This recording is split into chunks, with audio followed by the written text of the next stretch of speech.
Okay, I believe we are live. Hello, everybody, and I'd like to welcome you to this special screening of the Israel Lobby USA. This program is sponsored by several organizations, and I'd like to thank them all. That includes Verso Books, Palestine Legal, Jewish Voice for Peace, the Adalah Justice Project, and the Institute for Policy Studies. My name is Fawn. And what you're about to see is a program that was produced by an Al Jazeera investigative team that was planned to air around 2017 and 2018. However, it never aired on Al Jazeera following some lobbying efforts by the Israel lobby, either ironically or predictably. And there was a lot of pressure put on the government of Qatar. And there was a lot of involvement with a former Jewish aide to Ted Cruz, Nicholas Muzin, who later became a lobbyist for the Qatari government, as well as the involvement of the Zionist Organization of America, and also Alan Dershowitz and a lot of other shady characters. Of course, Alan Dershowitz would want you to know that he kept his underwear on the whole time.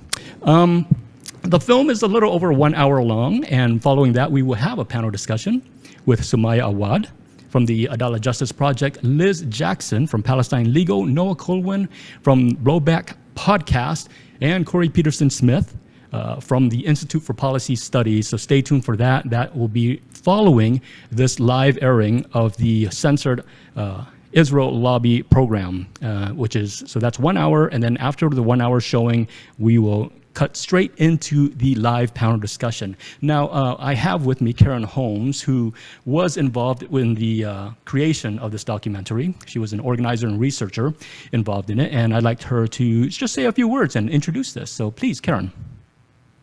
Thank you so much to the Verso team and to you specifically, Fawn, for coordinating this screening.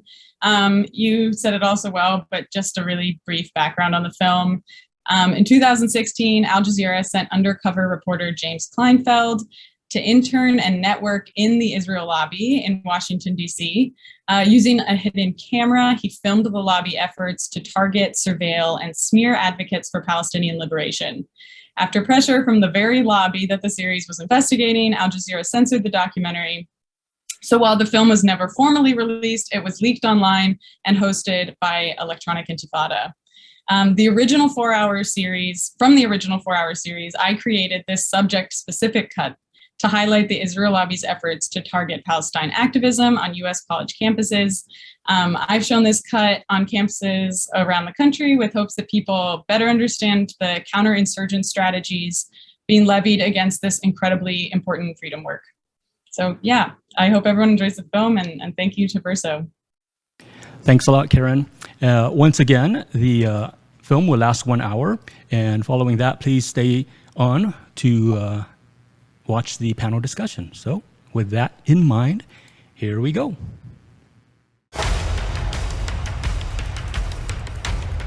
Using an undercover reporter, Al Jazeera's investigative unit infiltrates one of the most powerful lobbies in the world.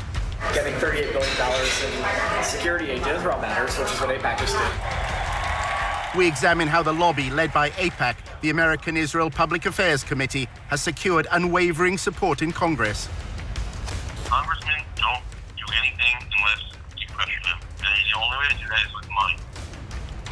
What the lobby is all about is to make sure that Israel gets special treatment from the United States forever. But after occupying Palestinian lands for half a century, the pro-Israel lobby is facing a new challenge. We called for a full boycott of Israel, divesting from it, and eventually imposing sanctions on it to achieve UN-stipulated rights of the Palestinian people. A movement to boycott, divest, and impose sanctions on Israel, BDS, was formed on American campuses. Seems to be achieving its goals, threatens future American support for Israel. We believe in justice for all people. So that means the occupation has to end. Israel's Ministry of Strategic Affairs responded with a covert operation to defeat BDS. אתה צריך לעשות את זה עם הרבה מאוד עמימות. זה לא גוף צבאי היררכי שאם הרגנו את X, אז כל הגוף מתחתיו לא פועל. So the Israeli government leverages Jewish organizations in the diaspora. Absolutely. It's a psychological campaign involving spying and smears. You discredit the messenger as a way of discrediting the message. Just stay on message. And what is that message? BDS is a hate movement. While our reporter monitored pro-Israel groups, he was asked to go undercover for the lobby. You're going into enemy territory, not for everybody.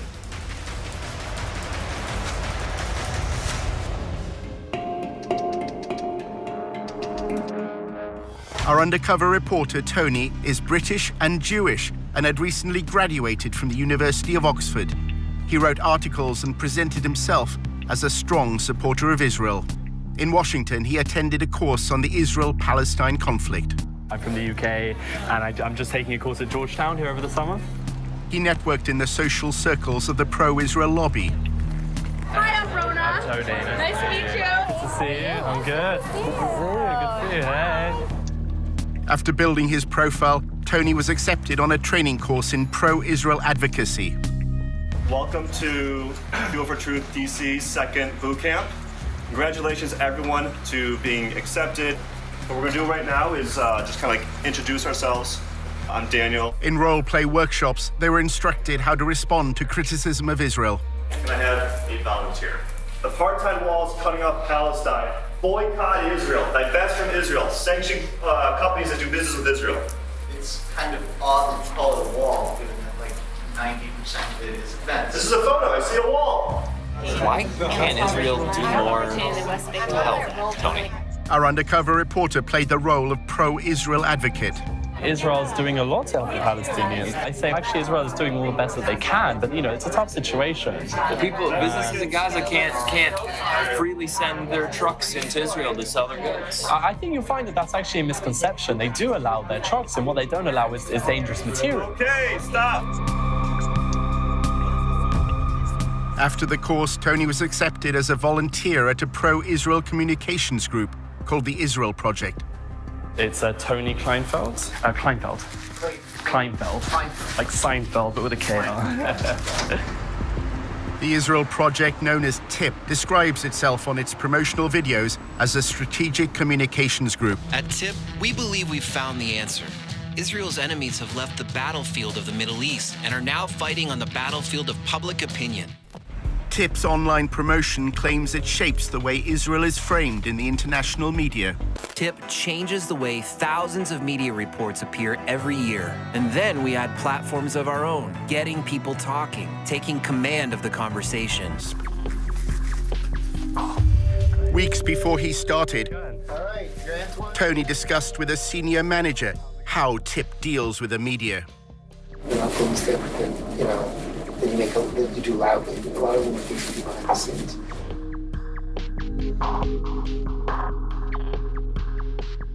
The basic messaging on the following BDS means essentially kind of a hate group targeting Israel.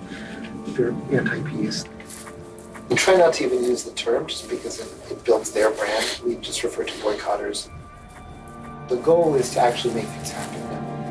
To figure out what are the means of communication to do that. In 2005, Palestinian civil rights groups sought a peaceful means to protest against Israel's occupation. They identified goods from Israel and called for their boycott. The BDS movement was born. BDS adopted a nonviolent strategy because we think it is morally consistent and very effective against an enemy that is extremely powerful militarily.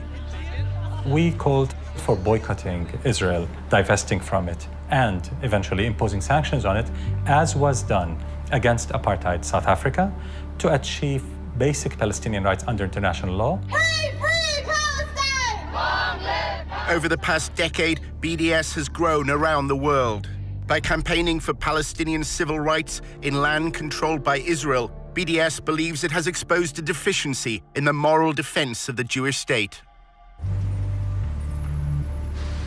Tony had gathered that the lobby's concern with BDS was not its economic impact, but a much wider threat to the power of the pro-Israel lobby. The specific potential of an immediate boycott, that's not a problem. It's a bigger problem is the Democratic Party, the Bernie Sanders people, bringing all these anti-Israel people, and the Democratic Party being pro-Israel is less of a bipartisan issue. And then, every time the White House changes, policies towards Israel change, and that becomes a dangerous thing for Israel. There is an actually important battle being fought on the campuses.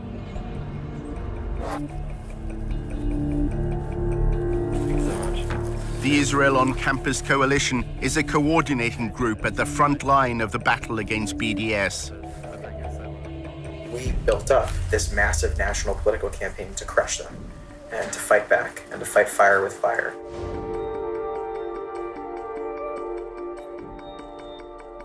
What we saw was a growing global movement to destroy Israel that was manifesting on American college campuses. It makes sense that they would try to poison the next generation. The one thing every member of Congress and president and ambassador and newspaper editor has in common is, by and large, they spent a little bit of time on a college campus, and probably those were formative years. The Israel on Campus Coalition is at the center of the lobby's response to BDS. There are about 100, maybe 120 now, professionals that are working for a dozen national ICC partner organizations, like AIPAC and Hasbara Fellowships and Stand With Us and Hillel and Chabad and API. The Israel on Campus Coalition, they really oversee like the whole movement. They're sort of the ones that like have the bird's eye view.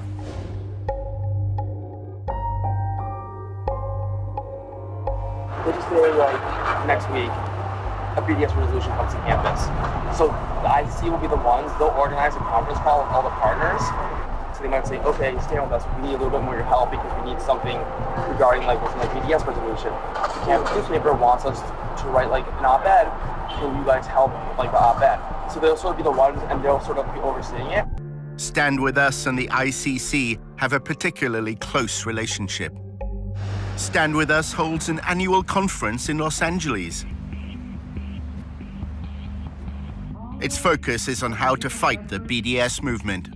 To reveal the true nature of BDS, a venomous, deceitful, anti-peace, anti-coexistence movement that will settle for nothing short of the annihilation of the Jewish state. Jacob Bain from the Israel on Campus Coalition linked BDS to the rise in anti-Semitic hate crimes in America. Anti-Semitism is increasing in general, right? In the same way that we're seeing anti-Semitism increase in the community, we're seeing these awful, terrifying desecrations of Jewish cemeteries. Campus is no exception. At the Israel on Campus Coalition in Washington, Tony discovered that the lobby is deliberately adopting a clandestine approach on campuses. We should stand behind our work, not in front of it. It's not helpful for Stand With Us to say to a pro-Israel student, or the Israel Project to say to a pro-Israel student, oh, sure, we'll help you, but you have to put our logo on it. We're working like so closely with Stand With Us, and we have such a tight partnership with them today that like it's totally seamless. Tony also discovered that anonymity is a key strand of the campaign against BDS. If one of these terrorists on campus wants to disrupt a pro-Israel lecture or something and like unfurl a banner or whatever else, we're going to investigate them, look into bad stuff they've done. That stuff becomes very useful in the moment, and there are any number of ways to push it out. The only thing is that we do it securely and anonymously, and that's the key.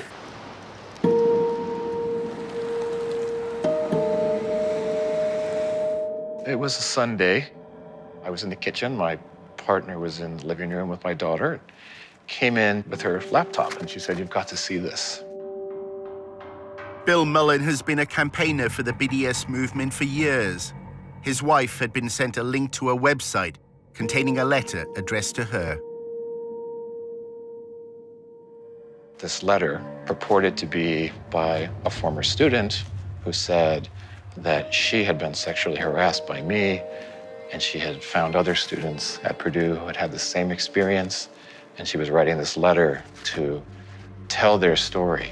With the anti-Israel people, what's most effective, what we found, at least in the last year, is you do the opposition research, put up some anonymous website, and then put up targeted Facebook ads. Within a very short time, within about 48 hours, we were able to establish that these multiple sites that we had found attacking me had been taken out almost at the same time, and that they were clearly the work of the same people. Every few hours, you drip out a new piece of the opposition research. It's psychological warfare. Drives them crazy. One of the accounts said that in the process of supposedly putting my hand on her, I'd invited her to a Palestine organizational meeting. And I thought, well, you're sort of putting your cards on the table there, whoever you are. We found out that a student at Purdue, who I work with, had also been targeted. A former activist with Students for Justice in Palestine agreed to speak only with her face concealed. It said that I would get drunk and go and have sex with multiple guys, and that's just a huge attack on my character and a massive lie. My parents were very upset. They immediately told me to quit my involvement with SJP. They either shut down or they spend time responding to it and investigating it, which is time they can't spend attacking Israel. That's incredibly effective. The main focus was to attack my reputation and my character, pretty much to mess with me so that I don't want to continue my involvement with SJP. Could you send me some of these websites? I'd be very curious just to see what they look like. I couldn't. You couldn't, okay. But, you know, Canary Mission is a good example. Canary Mission is highly, highly effective to the extent that we monitor the Students for Justice in Palestine and their allies. A few years later, these individuals are applying for jobs within your company. Canary Mission's promotional video threatens to pass these smears on to prospective employers. Ensure that today's radicals are not tomorrow's employees. Somebody did contact my employer and ask for me to be fired based on my pro-Palestine activism. They said that, you know, if they continued to employ me, that their values are anti-Semitic. It can be really scary at first. I was mostly harassed via Twitter. They were tweeting me like every 2 or 3 days. They take screenshots, even way back to my Facebook pictures that don't even look like me anymore. Just digging and digging through my online presence. They're terrified of Canary Mission, and it's about time. We had always been afraid of ending up on there. It was like very personal. They see us as such a threat that they have to kind of twist and turn and delve into our personal lives. As if they were trying to scare us into stopping our work. Their Twitter campaign is relentless. Every picture that I post on Facebook, it goes onto one of their websites with every tweet that I put in. Every hashtag I post on Instagram, it goes into one of their files.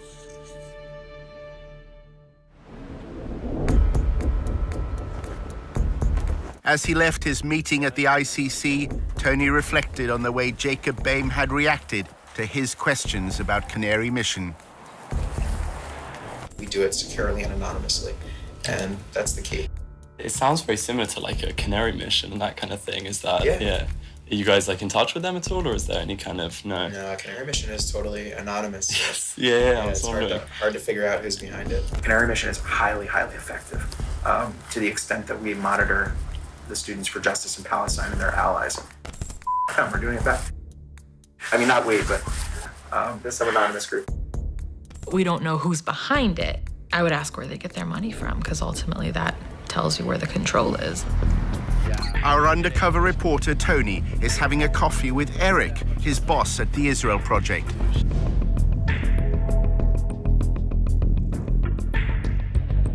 Tony wanted to find out more about Canary Mission. There's a guy named Adam Milstein who you might want to meet. He's a convicted felon. That's a bad way to describe him. He's a real estate mogul.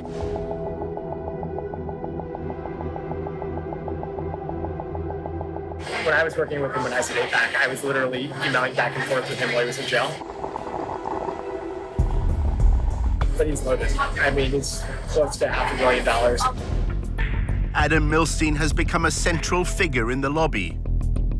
His foundation funds numerous pro-Israel organizations. He also sits on the boards of AIPAC's National Council, the Israel on Campus Coalition, and Stand With Us. Our reporter filmed him alongside Jacob Baim from the Israel on Campus Coalition at the Stand With Us conference in Los Angeles. The two men had lengthy private discussions. Tony attended the Israeli-American Council's annual conference. At a party, he spotted the IAC's chairman, Adam Milstein. I'm Tony. I'm in the Israel Project with Adalah. Milstein told Tony how critics of Israel should be handled. First of all, investigate who they are, what's their agenda. They're picking on the Jews because it's easy, because it's popular.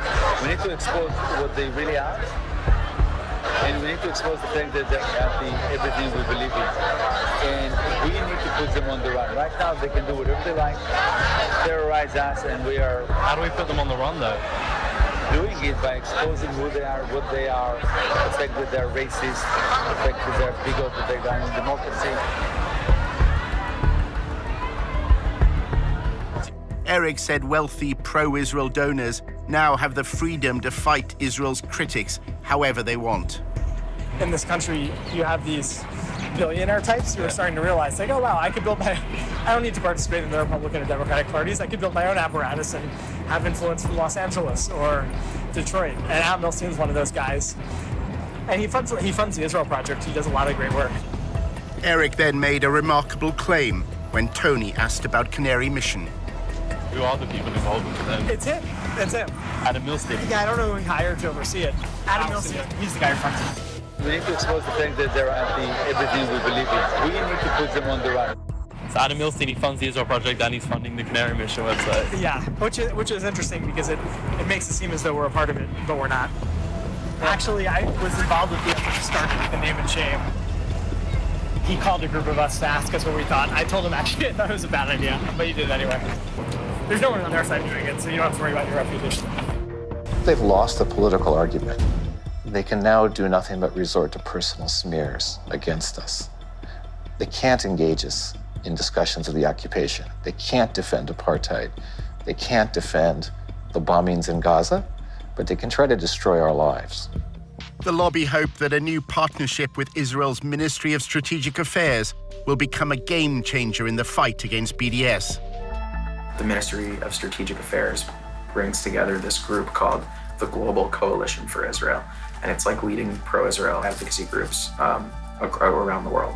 My view and the view of Israel's Ministry of Strategic Affairs, which we coordinate with sometimes, we communicate with sometimes, is like Europe is lost and it's basically over. And like they're turning a lot of attention now to the US because they feel we're on your path. The secretive Ministry of Strategic Affairs, based in the Prime Minister's office in Jerusalem, was given a mission: establish a covert campaign to defeat the BDS movement. The campaign includes monitoring the activities of American students. We use all sorts of technology. We use corporate-level, enterprise-grade social media intelligence software. Almost all of this happens on social media, so we have custom algorithms and formulae that acquire the stuff immediately.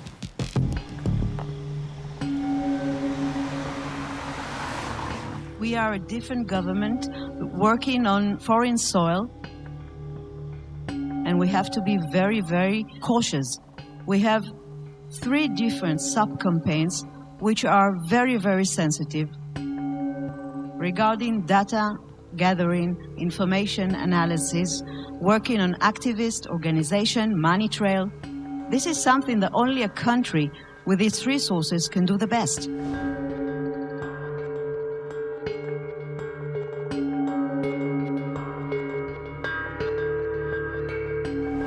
If we want to win, we have to change our ways. We have to think differently. And this is waging a holistic campaign against the other side. Take him out of his comfort zone. Make him be on the defensive. In the United States, the lobby is working with Israel to spy on American citizens. We're giving them data. For example, one day, Sima's deputy sending me a photo, just a photo in WhatsApp. It's written, boycott Israel on a billboard.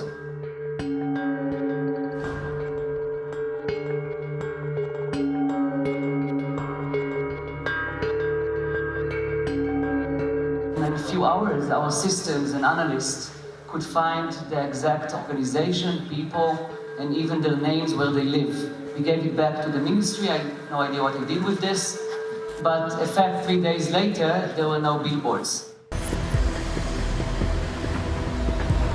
Our undercover reporter was attending a dinner at the annual conference of the Israeli-American Council in Washington. The three-day conference brings together the constellation of pro-Israel lobby groups in the US. On the surface, things seem to be looking good for Israel. Israel's booming. It's the startup nation. More venture capital is going into Israel today than at any other time in history. So why don't we just calm down, realize that BDS is worthless, it's losing, and ignore it.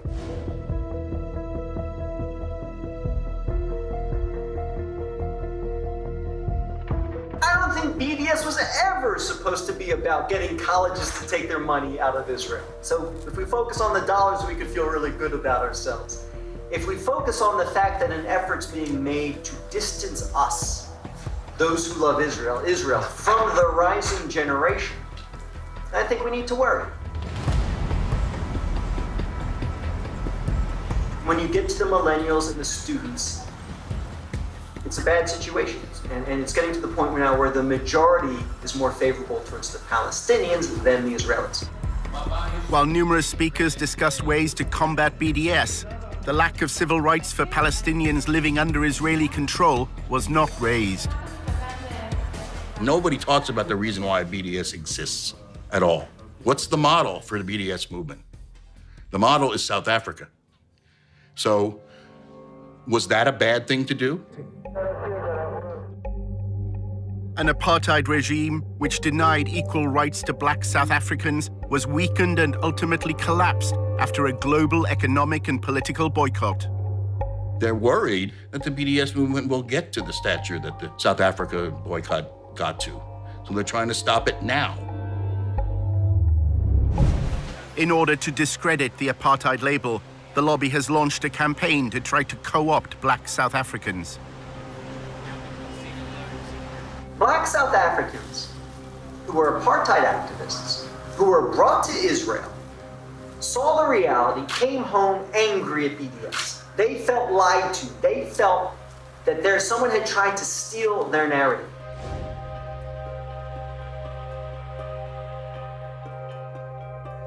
This is an effective tool. Bringing these black South African, former BDS activists, now Israel supporters to American campuses. During his volunteership, Tony learned that the Israel Project has been developing a strategy called Stop Stealing My Apartheid. The plan is to feed articles written by black South Africans into the American media, claiming that BDS has distorted their history. If you're disgusted by segregation in this country, if you're disgusted by South African apartheid, then you should also be disgusted by Israeli apartheid. Another workshop was addressed by Israeli diplomats from consulates in the US. Black Lives Matter had attracted particular criticism after voicing support for the BDS movement. It appears that Israel's diplomats may be trying to challenge the apartheid label by canvassing support amongst African Americans. The major problem of Israel is with the young generation of the black community. Black Lives Matter starts there.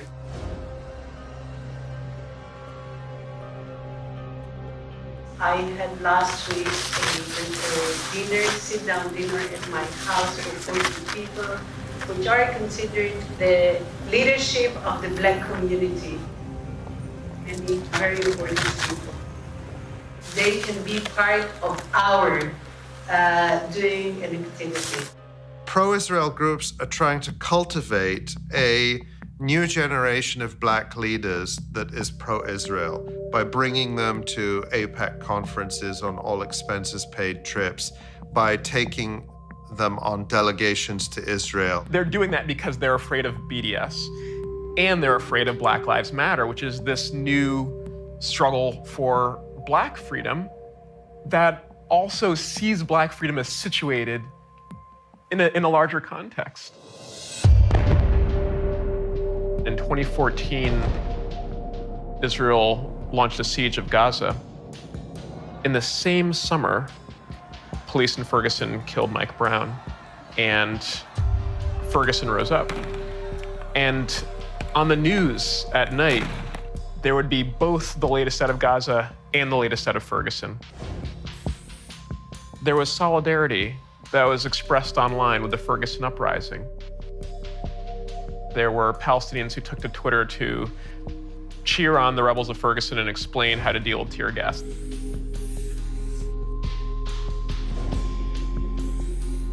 Israel's diplomats have responded by evoking the legacy of Martin Luther King, claiming that the campaign for Palestinian civil rights bears no resemblance to the civil rights movement in America. Dr. Clarence B. Jones, who wrote the draft speech for Martin Luther King, I Have a Dream. He was his lawyer, he was his close friend, he was somebody that I reached out to, he became a very close and personal friend.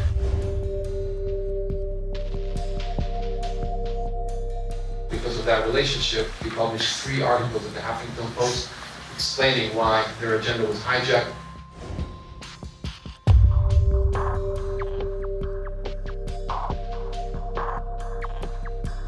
Martin Luther King will turn in his grave if he saw the anti-Israel tendencies or policies that are starting to emerge within Black Lives Matter. There's something on one hand laughable about it, but there's something also really insidious about this. You're using the credibility of a freedom struggle to try to oppose another freedom struggle. And I think that that's appalling. Soon after Black Lives Matter declared support for BDS, a fundraiser at a New York nightclub was suddenly cancelled. The venue's management said it didn't approve of the movement's stance on Israel. Tony was told by his boss, Eric, that the Israel Project was behind the decision. I don't know if you saw, but this club, ditched a Black Lives Matter event.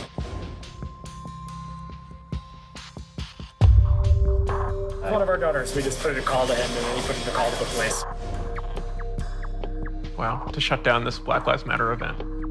I think it's really appalling that a system in Israel has devised incredible and comprehensive ways to have a violent regime against Palestinians, that they would also invest resources into making sure to shore up support for that oppression here. One evening at the IAC conference, Tony met a prominent activist. He's associated with the hardline trend in the pro-Israel lobby. Noah Pollock argues that tough tactics are needed to counter the apartheid label. The activism has to be very provocative and attention-getting and just total no given. We're going to be more pro-Israel than you can even imagine. Pollock believes the American public, unlike those in Britain, will accept his gloves-off strategy. The majority of Americans are pro-Israel. Whereas if you take a poll of Israel in the UK, it's just pure hatred of Israel. Your country, basically let half of Pakistan move in. So you have a different problem than we do here.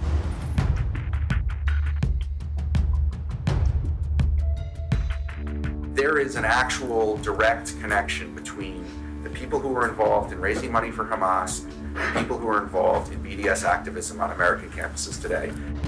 Pollock claims that SJP is just a front to hide the real agenda of American Muslims for Palestine. You'll notice their name is Students for Justice in Palestine.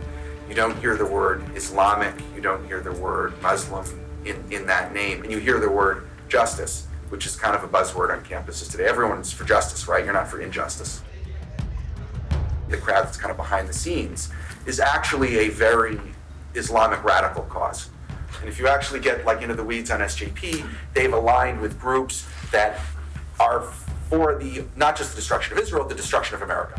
Pollock even accuses Jewish supporters of BDS of being in league with Hamas. Which is Jewish Voice for Peace, or as I call it, Jewish Voice for Hamas. It'd be like having a group called African Americans for Slavery. It's crazy, right? A lot of the JVP people are not Jewish. They've had a real problem of people basically pretending to be Jews because the anti-Israel activism it's a little more sexy. You're here speaking with the rabbi. I work for Jewish Voice for Peace. I mean, we're a Jewish organization. I mean, again, I think that's another kind of absurd claim. When you talk about SJP and when you talk about BDS, you talk about them as a hate group, as a movement that absolutely endorses violence against civilians, not military conflict, but violence against civilians, AKA terrorism. You discredit the messenger as a way of discrediting the message. Tony was told of a demonstration that Noah Pollock was organizing. A bus took protesters to an event organized by the pro-BDS movement, Students for Justice in Palestine. Hey man, I'm Tony. Marshall. Nice to meet you. This is one of those things where either it's going to be amazing and we're going to defeat BDS, or we're just broken. Well, you can't beat them, join them. The protesters are on a fellowship program run by a conservative think tank called the Hoover Institution. The whole fellowship is describing as like you guys are being like foot soldiers of the conservative movement. This is actually the first foot soldier activity that I think we've been forced to do. Tony, what's your connection to the conspiracy that we're all part of?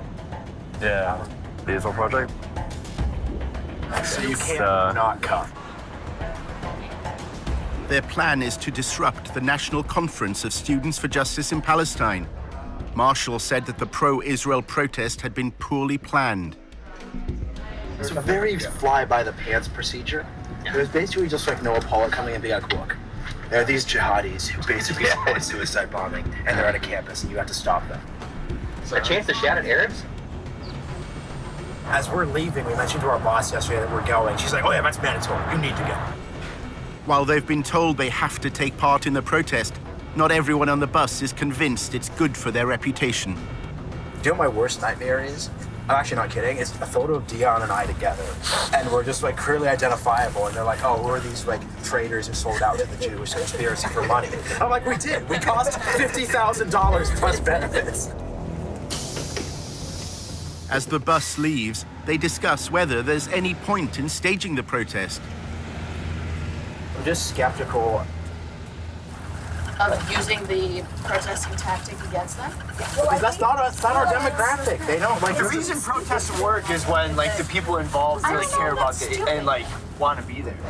When a protest is sponsored and organized by outsiders, but made to appear like a popular grassroots movement, it's known as astroturfing. They did a really job of getting me excited to show up and protest. It's kind of the way you're putting it kind of sounds a bit like astroturfing. No. This is astroturfing. No, this is actually there's a bus. What does that mean? So it's when you set up things. It's the difference between grassroots and astroturf. It's not that astroturfing is wrong. It's just that like your astroturf has to be like committed. The bus arrives at George Mason University, where Students for Justice in Palestine is holding its national conference. But the protesters can't find the conference hall. They just pull over and ask, "Hey, where are all the jihadis?" The driver sees two students and stops to ask directions. One is wearing a headscarf. Wait. Oh, no. Come on. What? We're like, back to DC! Back to DC! I believe the comment Okay. No. Excuse me? Do you know where the Johnson Center is?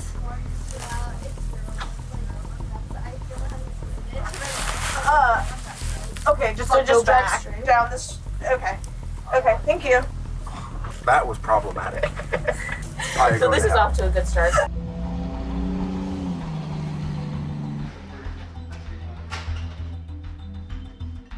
Students for Justice in Palestine really is a student-led type of organization focused around promoting the BDS cause. We have workshops on how to run a divestment campaign, finding intersections on campus, building alliances. Right now, Palestine has been essentially normalized on campuses. The bus finally arrives. Jen.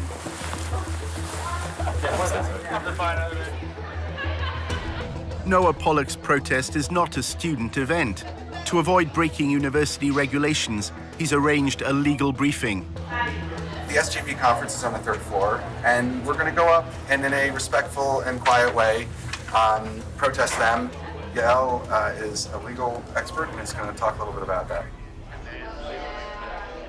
We are here, of course, as guests of the university, so we don't want to be accused of disrupting a school-sponsored activity.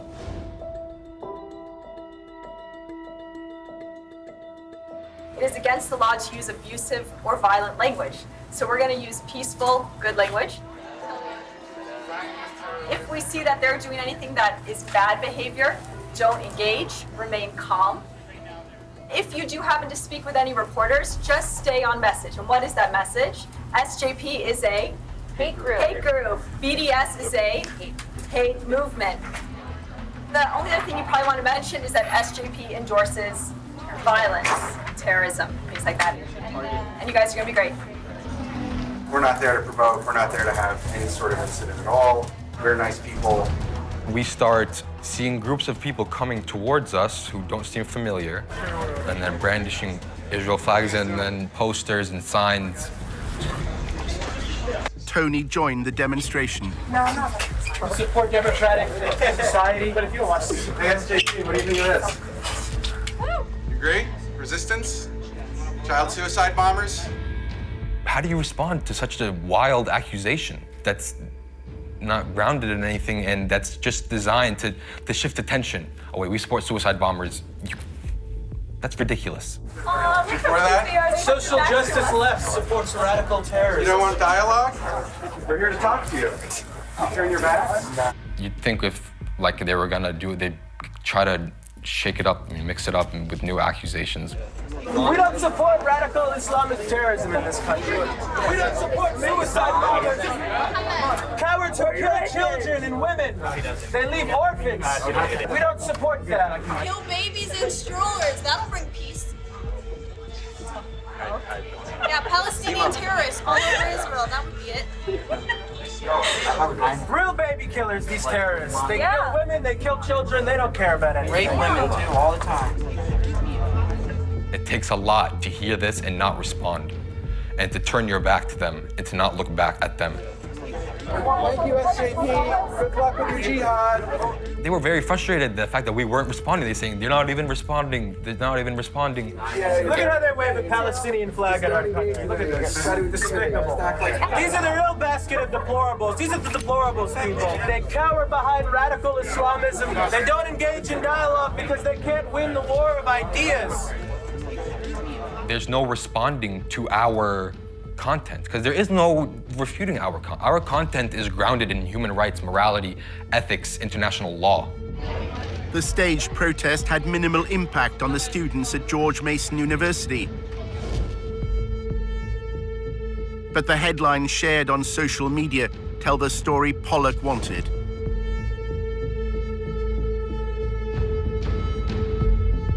Yeah, let's head back to headquarters for debriefing and cocktails.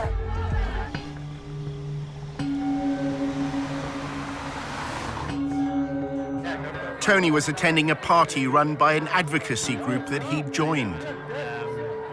A journalist then approached him with an extraordinary proposition.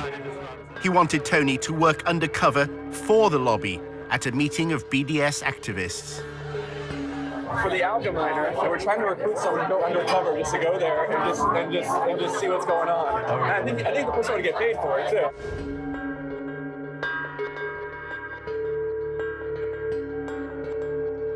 Yeah. Someone's gonna sign up, do that profile, just kind of like see what's going on. Higher up, they sent me an email today that like, do you know anyone who could do this? For some reason, he popped into my head.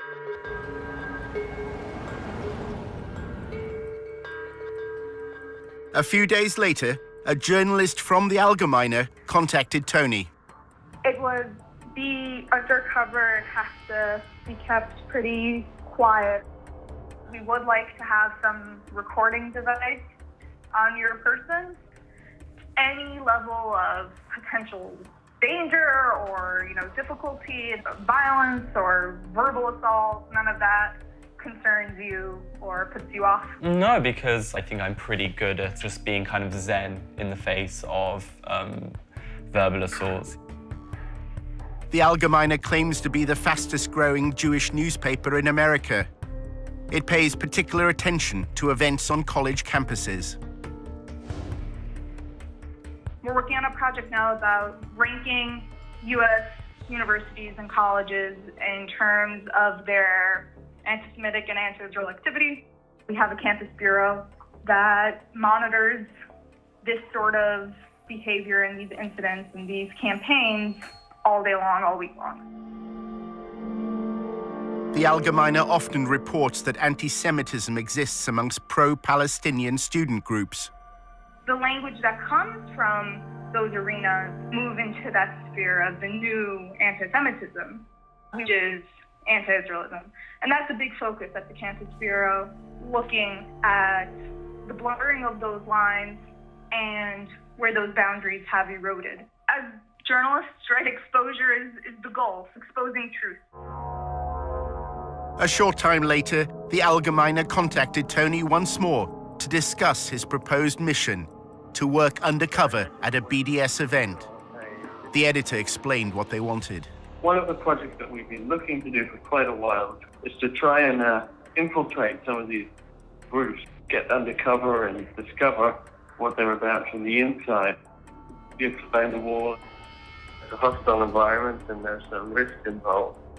The goal would really be to uncover any evidence of not just bias, but, real bigotry. The correlation between the BDS movement and hatred of Jews. Tony is given a list of persons of interest. They're all on the Canary Mission website. Go to canarymission.org. Have you heard of Canary Mission? A little bit. Could you tell me about it? People who hate it, the people who are being targeted by it, call it a blacklist. You have names here that show up on this database. Students and professors, faculty, speakers, organizations that have ties to terrorism, outright ties to terrorism, or terrorists who have called for the destruction of the Jewish state. Despite running Canary Mission's Tennessee expose, the Allgemeine staff say Canary's identity is still a mystery. It's an anonymous site. Nobody has any idea who's actually running this thing, and people have tried and looked into it. If you're on board in terms of concept, then I guess the next thing we just need to figure out is the money. Can we wait for a follow-up email from you? Does that make sense? Yeah, sure. I should get that to you within the next 24 hours. In August 2016, a story in the Allgemeine caused waves in Washington's pro-Israel circles. The thing that I'm working on, you might have seen the news recently about a cesspool of anti-Semitism at the University of Tennessee.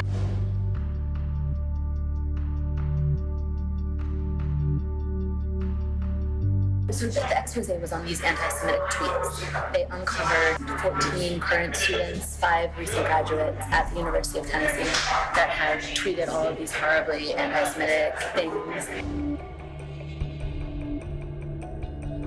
The evidence was released by an anonymous group within the pro-Israel lobby. They're called Canary Mission. The University of Tennessee is based in Knoxville, a quiet city in the east of the state. Tennessee is conservative and religious. The Christian church has political influence here. 6 out of 10 voters opted for Donald Trump. At the university, students and professors, including opponents of BDS, were taken aback by the headlines. It said that there was rampant anti-Semitism at the University of Tennessee. This was quite a shock. It was very surreal and strange. I didn't see anything happening on the ground. It all seemed to be internet-based. There's this international headline with our names and this defamation of our characters. It was the last thing that we were expecting to happen. I was surprised that they were targeting the University of Tennessee. I mean, there's just not a whole lot going on in Knoxville. It just seems such a benign target. Several tweets were clear-cut examples of anti-Semitism. Some failed to distinguish between Jewish people and the State of Israel. Others made vile references to the horrors of the Holocaust. There were definitely some very anti-Semitic things said, but it seemed to be by a limited number of students. Those tweets are horrible, and that should not be supported by anybody. One of the students, there were tweets from when they were 14, 15, and 16 years old. People do and say stupid things.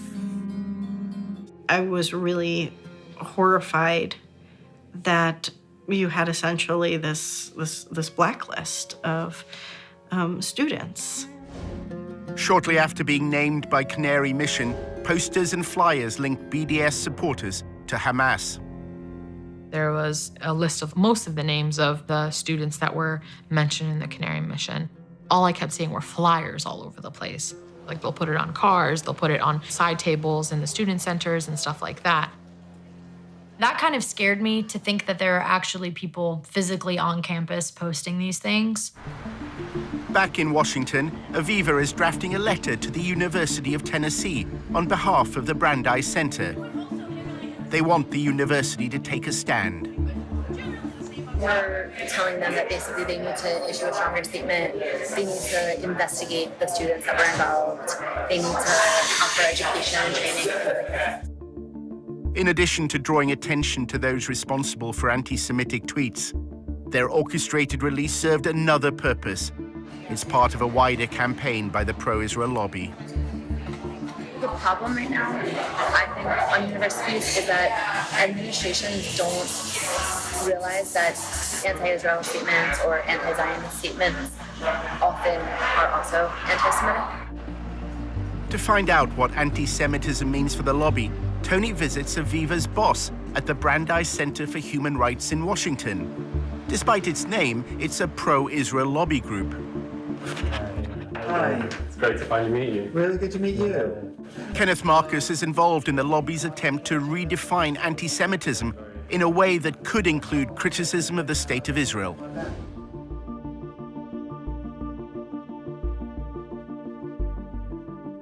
The goal is to have the federal government to establish a definition of anti-Semitism that is parallel to the State Department definition. The US State Department defines anti-Semitism using a three-point test known as the 3 Ds. It includes statements that demonize Israel, those that apply double standards, or those that delegitimize the state. There have been attempts by some to try to define anti-Semitism in such a way that conflates actual anti-Semitism with completely legitimate criticism of Israel or Israeli government policies. They are overly broad and vague to the point where any kind of criticism of Israel or of Israeli government policies can be labeled as anti-Semitic. The letter that Aviva was sending called for the University of Tennessee, Knoxville to address a long-standing problem of anti-Semitism on campus. The Brandeis Center is urging American universities to adopt a definition of anti-Semitism that could include criticism of Israel. We're trying to get universities to adopt a uniform definition, whether it's the State Department's definition or a similar version of it, because then we think that the administrators would be able to understand anti-Semitism better and discipline students for hateful and discriminatory actions. In 2015, Tennessee became the first state legislature to condemn BDS. It's the result of the lobby's attempt to use legal means to quell BDS on campus. In recent light of anti-Semitic things that have happened here in Tennessee on our college campuses, we are just expressing our support as an ally for the State of Israel. And with that, I renew my motion. There's an intensive effort by Israel and pro-Israel groups to get governments, universities, legislative bodies to adopt a definition of anti-Semitism that includes criticism of Israel and its state ideology, Zionism. According to their definition, if I say to you that I believe that instead of separate Israeli and Palestinian states, there should be a single state where Jews, Christians, Muslims, atheists, everyone has full equal rights, the way they do under the Constitution of the United States, that would make me an anti-Semite because I'm denying Israel's right to be a Jewish state. This has been a key goal of people like Kenneth Marcus and the Brandeis Center, so that they can then go after people who are advocating for equality and bring them up on charges that they're actually anti-Semitic bigots. You have to show that they're racist hate groups and that they are using intimidation to get funded and to consistently portray them that way. 6 months after the Allgemeine ran its report, an anti-Semitism awareness bill was brought before Tennessee's State Assembly. The bill incorporates the 3Ds definition, which can include criticism of Israel. Kenneth Marcus gave evidence. When I had read a newspaper article in a major national Jewish newspaper indicating some issues, we independently verified several different issues going on with blogging, I think it was Facebook entries, Nazi-type references to Jews, and the need to kill Jews. They may have dealt with that, but it seems to me it's an indication that the problem is here. In order to create enough sort of political momentum and hysteria to get these bills through, you need to show that anti-Semitism is rife on campuses. You see groups like the Brandeis Center jumping on headlines which are very dramatic and very scary. Incidents like the one that they claimed happened at the University of Tennessee are certainly helpful in a political sense if you're trying to push legislation like that through. A right to exist. Aviva Vogelstein also traveled to Tennessee. If a student on a campus says, from the river to the sea, Palestine will be free, meaning that from the Jordan River to the Mediterranean Sea, there will be no state of Israel, that would be considered anti-Semitic. Another example would be when students on campus chant things like, Intifada, Intifada, we support the Intifada. That's calling for, an Intifada is calling for violence against innocent Israeli civilians. And that is an incitement to violence. And it's calling for demonization and delegitimization of Israel. 7 months earlier, when Aviva was writing the letter to the University of Tennessee, she was talking to a leader of the Jewish community in Knoxville. It seems that she told Aviva that the University of Tennessee doesn't have a long-standing problem of anti-Semitism. She's like, I've been on campus for 10 years and there have been no actual incidents of anti-Semitism. These tweets are obviously disgusting and need to be addressed. It's very misleading that they're calling this a cesspool of anti-Semitism. Jewish students at the University of Tennessee repeated this sentiment before the state legislature. When people say things like we're experiencing anti-Semitism, it hits us pretty hard. When we were told that this was being said about our university and the climate at our university, we were really confused because we had never heard about any form of anti-Semitism that was happening on our campus. So this was kind of, the first thing to come to us. So if we're the students who are supposed to have been affected by this so-called climate, you would think we would kind of know about it before. I think it's important to highlight that any allegations that this bill is based off of, those allegations are purely external allegations, meaning they're coming from all over the country except for Tennessee. One of the consequences of the allegations of anti-Semitism has been to temper activism for Palestinian equal rights. I would say last year this time, we had a new sort of adrenaline underneath us, and then this kind of completely killed our fire. And it was hard to gain that momentum once again. After Aviva spoke to Jewish students in Tennessee, she also learned that their greatest concern is unrelated to pro-Palestinian activism. BDS is not a real movement on the campus. Students for Justice in Palestine, which has a large following nationwide, has very few active student members. We mostly only have problems with Christians trying to proselytize the Jewish students, because in the South everyone is so evangelical. I find it incredibly troubling that at a time when we see a rise in real broad daylight anti-Semitism in the United States, there are those who claim, oh yeah, we're trying to stop anti-Semitism, but what they're actually trying to do is stop advocacy for Palestinian human rights.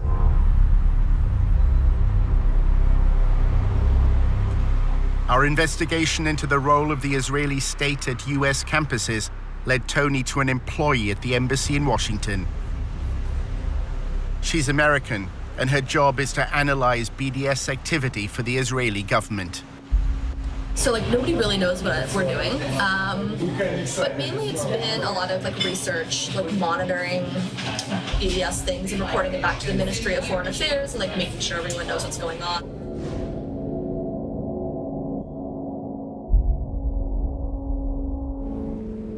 Julia was president of the pro-Israel group at Davis, which is part of the University of California. Davis began as a center for agricultural studies, and its students are known as Aggies. I came to UC Davis, which had a reputation of being a really pro-Israel. Now it's the top 5 most anti-Israel schools in the US. Why is that? Because of everything that happened in the last few years. It was just particularly bad. And there's a huge Muslim population in Sacramento, which is right next to Davis. The growing support for the BDS movement in Davis and the lobby's response to it is part of a narrative that's unfolding across America's campuses.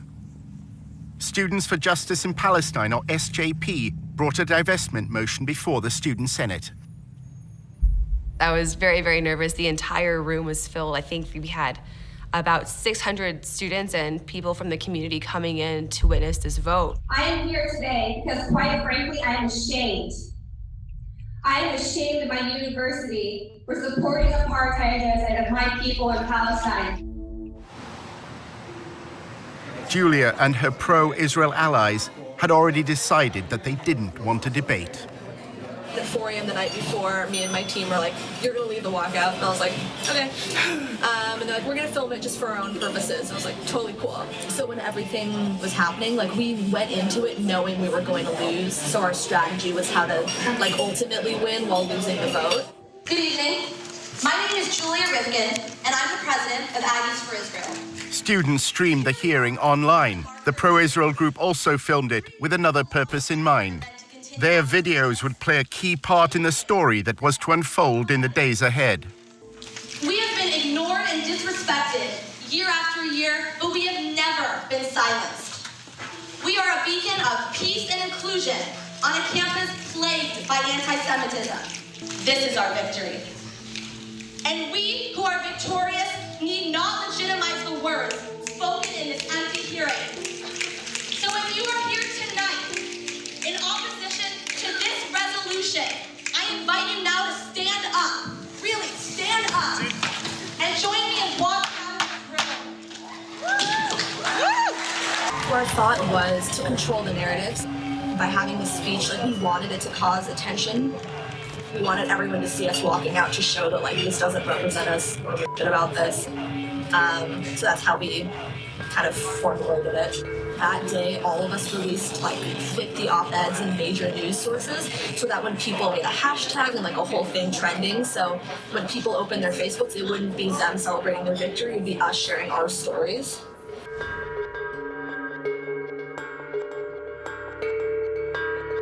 A student senator who's Muslim made a Facebook status saying Israel will fall, Sharia law is taking over Davis, we love Hamas, that kind of status. So that happened. We had been called terrorists and told that we were Hamas sympathizers, that we want to bring Sharia law to campus and things like that. Hi everyone, my name is Azka Fayaz. I'm a second-year political science major. Azka Fayaz was a committed BDS activist and claims that pro-Israel students repeatedly tried to link her to political violence. They just came up to me and said, "You're a terrorist. Are you a terrorist? You're gonna bring, terrorism to the student government," and things of that nature. And vote smart. I know her. It was ironic. She was directly making a joke of that. When I saw it, though, given the climate at the time, I did grow concerned. People who were involved, they were like, hey, there's actually a lot of negative postings on social media. They're sharing your picture and the cover photo with your caption. It's turning really ugly. That caption was reposted and retweeted over and over and over again. I knew that something big was sort of going to happen. Pro-Israel students were taunted by pro-Hamas students after an anti-Israel vote passed on campus. Listen and watch.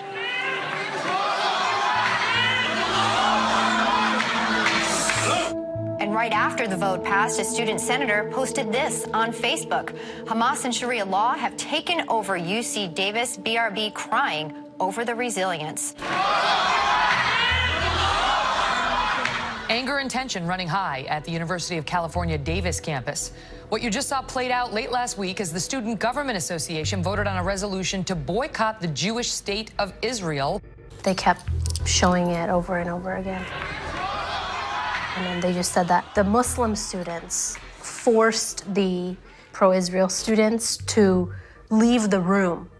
Reports say when the Israel supporters tried to object to this vote, the pro-Palestinian students you just saw tried to shout them down with cries of Allahu Akbar. I invite you now to stand up.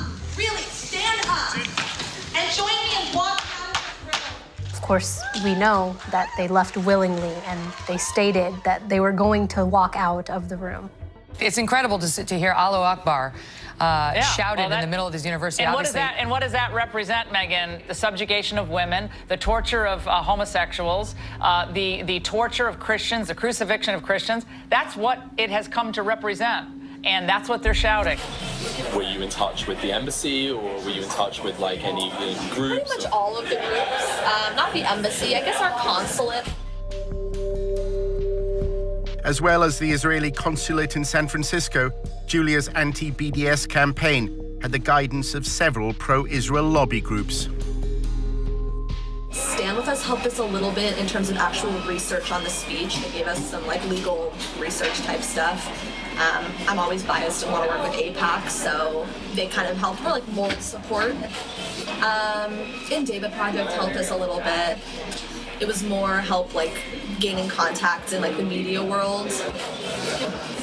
I guess we needed money to pay for somebody to film the speech. Despite the passing of the BDS motion, the governors of the university known as regents are under no obligation to abide by the students' vote. As for that resolution to boycott Israel, well, UC Regents issued a statement saying they will not even entertain the idea. After looking back on everything, I feel a little creepy because of what happened after the vote. People that were affiliated with the group just were smeared and had to deal with these very personal crises of the world calling us terrorists and the world thinking that we were this spiteful hate group. It's pretty unequivocal how organized they were, how brutal and ruthless that narrative was, and how it affected us in the end.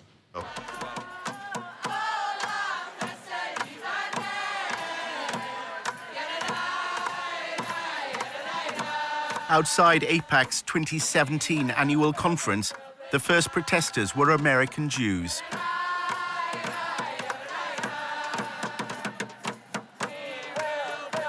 AIPAC is facing a challenge from the constituency whose views it was formed to represent. You do not represent the best of the Jewish prophetic tradition, and we here to bear witness to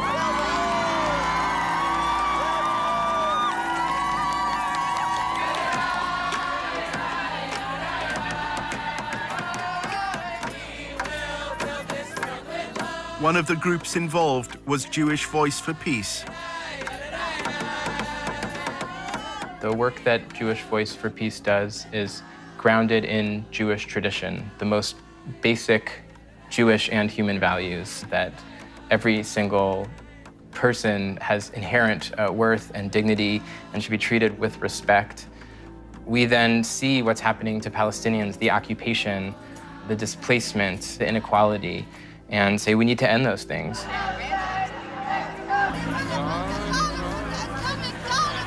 There were few pro-Israel demonstrators.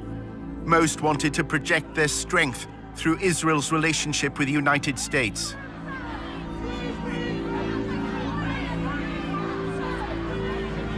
The Jewish Defense League, with its distinctive yellow insignias, was a small but threatening presence. Its members later attacked a Palestinian-American man.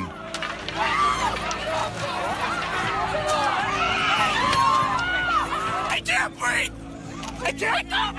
American Jews are even taking their protest to Jerusalem. The Israeli government official who launched a covert campaign to spy on American citizens recognizes that Israel is facing a generational time bomb. אנחנו היום, לא רק שאיבדנו את הדור השני של היהודים, שזה דור המילניום של היהודים, אני שומעת את זה מההורים שלהם שבאים להיפגש איתי ומסבירים לי כמה קשה להם בארוחות שישי מול הילדים שלהם.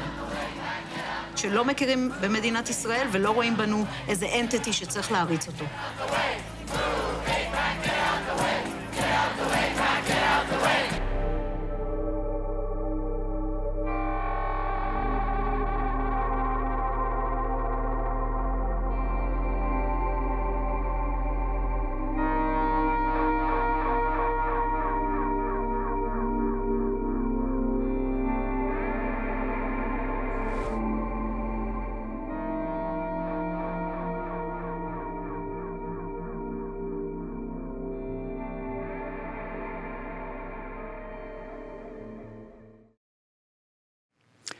Hi, everybody, and welcome back. My name is Fawn, and thank you for attending this live screening of The Lobby USA. This is a special one-hour cut prepared by one of the people involved in the creation of the documentary, Caren Holmes, who is present with us right now. And I also apologize if you saw some choppiness in the video. We will edit it and re-upload it in the YouTube channel, the same Verso Books YouTube channel, and you should be able to see it smoothly if you want to review it again tomorrow. And now that the screening has concluded, we are going to switch to a live panel discussion. We have with us Noah Kulwin, the co-host of the podcast Blowback, Khury Petersen-Smith, the Middle East Fellow at the Institute for Policy Studies, who was also featured in the film, Liz Jackson, Senior Staff Attorney at Palestine Legal, and Sumaya Awad, Director of Strategy at the Adalah Justice Project. So I'm going to go ahead and hand it over to Noah. And if you have any questions, feel free to post it in the chat, in the YouTube chat. I want to introduce Noah, who is the co-host, as I mentioned, of the political history podcast Blowback. He's an editor at The Drift and Jewish Currents. He's written for the New York Times, New York, Baffler, New Republic, and many other publications. So please take it away, Noah. Hi.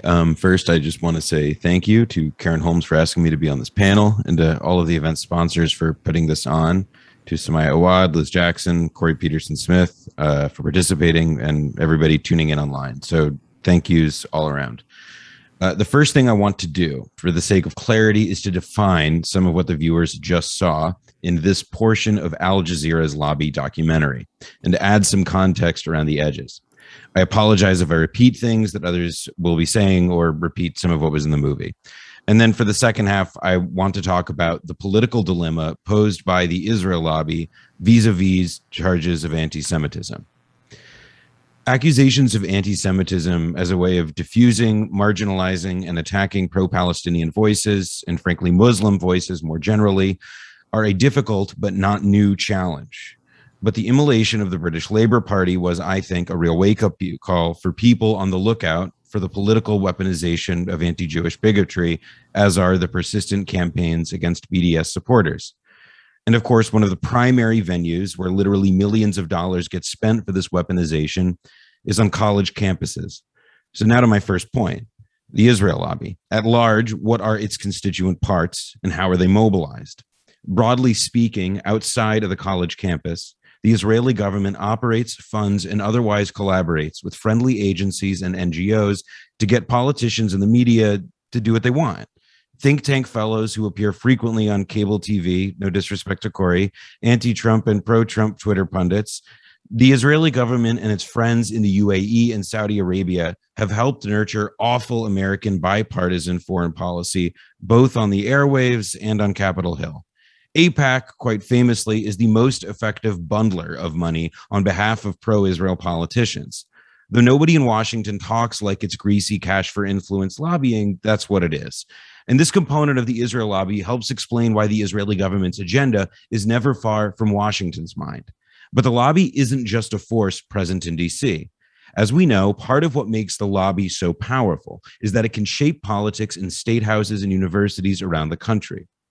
With anti-BDS measures and fines for saying Free Palestine and so on. The anti-BDS laws, however, and the fines are a harder sell. They proliferate primarily in red states, though you can find them in Democratic strongholds, and they are very threatening, as I'm sure Liz Jackson can say more about, but they are difficult to enforce. And there was this recent federal court ruling striking one law in Arkansas.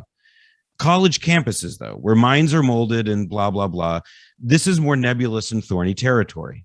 The facts are just as dark, frankly, and yet mostly the media and political establishment look the other way. Why? That's because if we were to talk about the Israel lobby on American campuses plainly, it would sound something like this.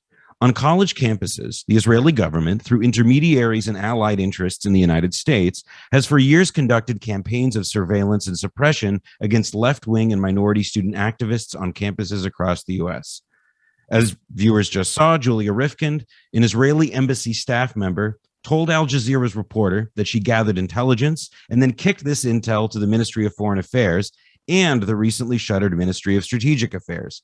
To do this work, she used methods like creating false social media profiles to join Palestinian solidarity groups like one at Texas A&M University. The Israeli Ministry of Strategic Affairs no longer exists, but it was, when it functioned, a hub for coordinated action against Palestinian solidarity movements around the world. If this were Russia, there would have been congressional hearings by now, Magnitsky Act sanctions against the Russia on Campus Coalition associates, and likely some very dramatic headlines in the New York Times and Washington Post. Shadowy Russian ministry funds NGOs that spy on American college students. You get the idea. The most galling tendril of the Israel lobby, perhaps, though, is Canary Mission, an anonymously run blacklist website that has targeted SJP activists, Muslims, and anti-Zionist Jews. I'm sure it's familiar to many of you. But while some of the intermediaries for these really heinous actions are groups like the Israel on Campus Coalition, who are in turn tolerated, if not nurtured, by more mainstream American Jewish umbrella groups like Hillel International. It is here that I want to turn to my second point. In 2018, The Forward reported that one of Canary Mission's major donations was from a Jewish philanthropist routing it through the San Francisco Jewish Federation. The chairman of the board of the Israeli so-called charity discovered to be operating Canary Mission was the Bay Area mega landlord Jacqueline Safier, who at the time of The Forward's reporting sat on an advisory board to UC Berkeley leadership. Also earlier this year, she was teaming up with the UC Berkeley to evict people in the pandemic. I learned this today as well. And a former board chair of this charity had also once been Richard Rosenberg, an ex-CEO of Bank of America. So just what I'm saying simply is this. Some of the most extreme action against Palestinian activism on campuses has not just come from the Israeli government and puppet groups and lanyards in DC. It's coming from the pockets of some of America's most wealthy and powerful people who are doing so in their capacity as the stewards of America's largest, oldest, and most well-capitalized Jewish institutions. When I was a student at UC Berkeley, I got involved on campus Israel-Palestine politics through J Street U. There was a divestment vote, and I took the wrong side at J Street, on the side of J Street U. And simultaneously, we fought to be recognized by the Jewish Student Union at Berkeley Hillel. And I guess just to tie this up, it was at Berkeley Hillel and in these mainstream Jewish venues that I encountered and directly, interacted with Israeli diplomats and all sorts of different groups receiving funding and doing all sorts of programming that you saw in the documentary just now. So in short, it is the mainstream Jewish community position, the one with funding and political muscle behind it, that puts diaspora Jews on the wrong side of Israeli apartheid as a moral issue. And the act of self-conflation with Jewish and pro-Israel has become a devastatingly effective rhetorical weapon. The stench of anti-Semitism is now a pretext for many of the worst actions that you saw in the Lobby documentary because of the united front that gets demanded around, Jewish unity and defining what's appropriate for Jews and what's not, and charges of anti-Semitism that result from, this united front. I mean, it's effectively, the fiction is that if a majority of press releases from Jewish organizations say something is anti-Semitic, then it's anti-Semitic. And so now I think that this tension, having revisited the documentary today after viewing it for the first time in some time and sitting with some of the events of the last year, that was sort of what I was weighing with and wanted to contribute. So I'm sorry if I went over long. I wasn't sure what the time was. Didn't have a timer going, but thank you. Thanks, Noah. It was totally fine. That was Noah Kulwin, co-host of the podcast Blowback. Up next we'll be hearing from Khury Petersen-Smith. Khury is the Michael Ratner Middle East Fellow at the Institute for Policy Studies. He researches and writes about U.S. militarism and foreign policy in the Middle East with special focuses on the struggle for Palestine and the war on terror. He is a founding member of Black for Palestine, and you also just saw him in the documentary. So, Khury.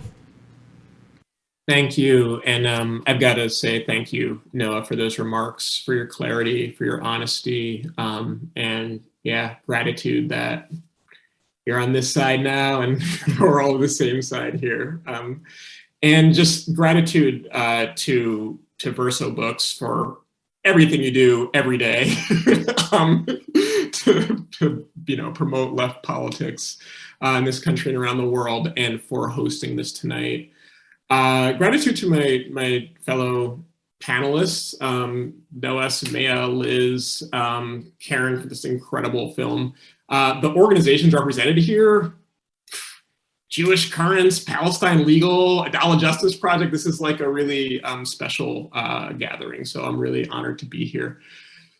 So I wanna talk about this film and the work that we're talking about tonight in light of just this year, 2021, and just start with a bit of a step back by saying, Israel supporters for a long time have made the claim, Israel supporters here in this country have made the claim that in executing US policy, a policy that, US foreign policy is in general indefensible, I would argue, but that has a special relationship with Israel, that gives Israel a privileged status. The argument has been that actually the majority of people, of Americans, support Israel, and that this is just executing the kind of democratic will of the US population, that it's in line with our values, et cetera. Now that's false. For many reasons, the US isn't a democracy. I think that's especially clear when it comes to US foreign policy. It is far from an expression of the popular will of the US population or whatever. But it's false for a number of reasons. And one is actually that far from the notion that the US population has, been educated on the question of what's happening in Palestine and is therefore making a decision to support Israeli apartheid. Actually, the contrary is true, that a tremendous amount is invested into obscuring the reality of what is happening in Palestine to the US population in particular, and actually that what Israel does and what the US does in supporting Israeli apartheid really depends on these things remaining largely invisible to the US population, actually. It is, I think, for obvious reasons, in the interests of Israel and of the US government and Israel supporters that Israeli apartheid itself, the daily colonial violence against Palestinians in Palestine and around the world, for obvious reasons, they want that to be invisible. They don't want us to see that at all, those of us who are not Palestinian. Frankly, they don't want any Palestinian visibility at all. And also the infrastructure that exists in this country to support what is a level of US prioritization of Israel that I think Israel needs, frankly, to do what it does. Not just in terms of the kind of weapons sales, bankrolling the Israeli weapons industry and Israeli society financially, but diplomatically, how the US goes to bat all the time for Israel to cover for its abuses in Palestine and elsewhere. Israel depends on that. And there is an infrastructure here to assure that kind of thing keeps happening, that they want invisible as well. This is why, if you are or have been a student and you have tried to find out if your university is invested in Israel, they are not open about that. They're very cagey on every campus in this country, right? That's not accidental. They want to keep those things obscured. So crucially, I think the lobby itself, what was detailed in this documentary, this lobby that suppresses criticism of Israel, that is meant to be invisible. And that's why this documentary is so extraordinary. You know, every time I watch it, it's just unreal what is revealed there. So that's the background. And I think, and I say this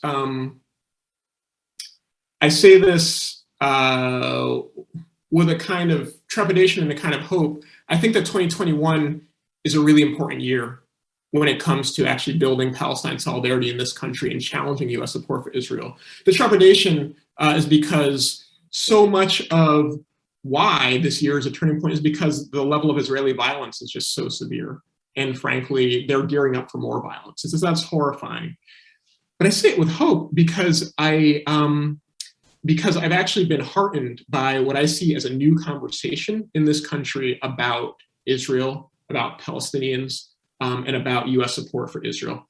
I think so much of that has to do with last year, when we had the largest protest wave in US history, these Black-led uprisings that were about racism and were not only about interrogating the incidents of what happened in Minneapolis with the murder of George Floyd or in Louisville with the murder of Breonna Taylor, but we're actually about interrogating something deeper. I think really we're getting at the racist nature of this country. It was a conversation where we were talking about the history of policing rooted in slave patrols. It was a conversation where that produced finally the end of the Confederate flag as part of official state flags in certain parts of this country, right? This pointed towards something much deeper.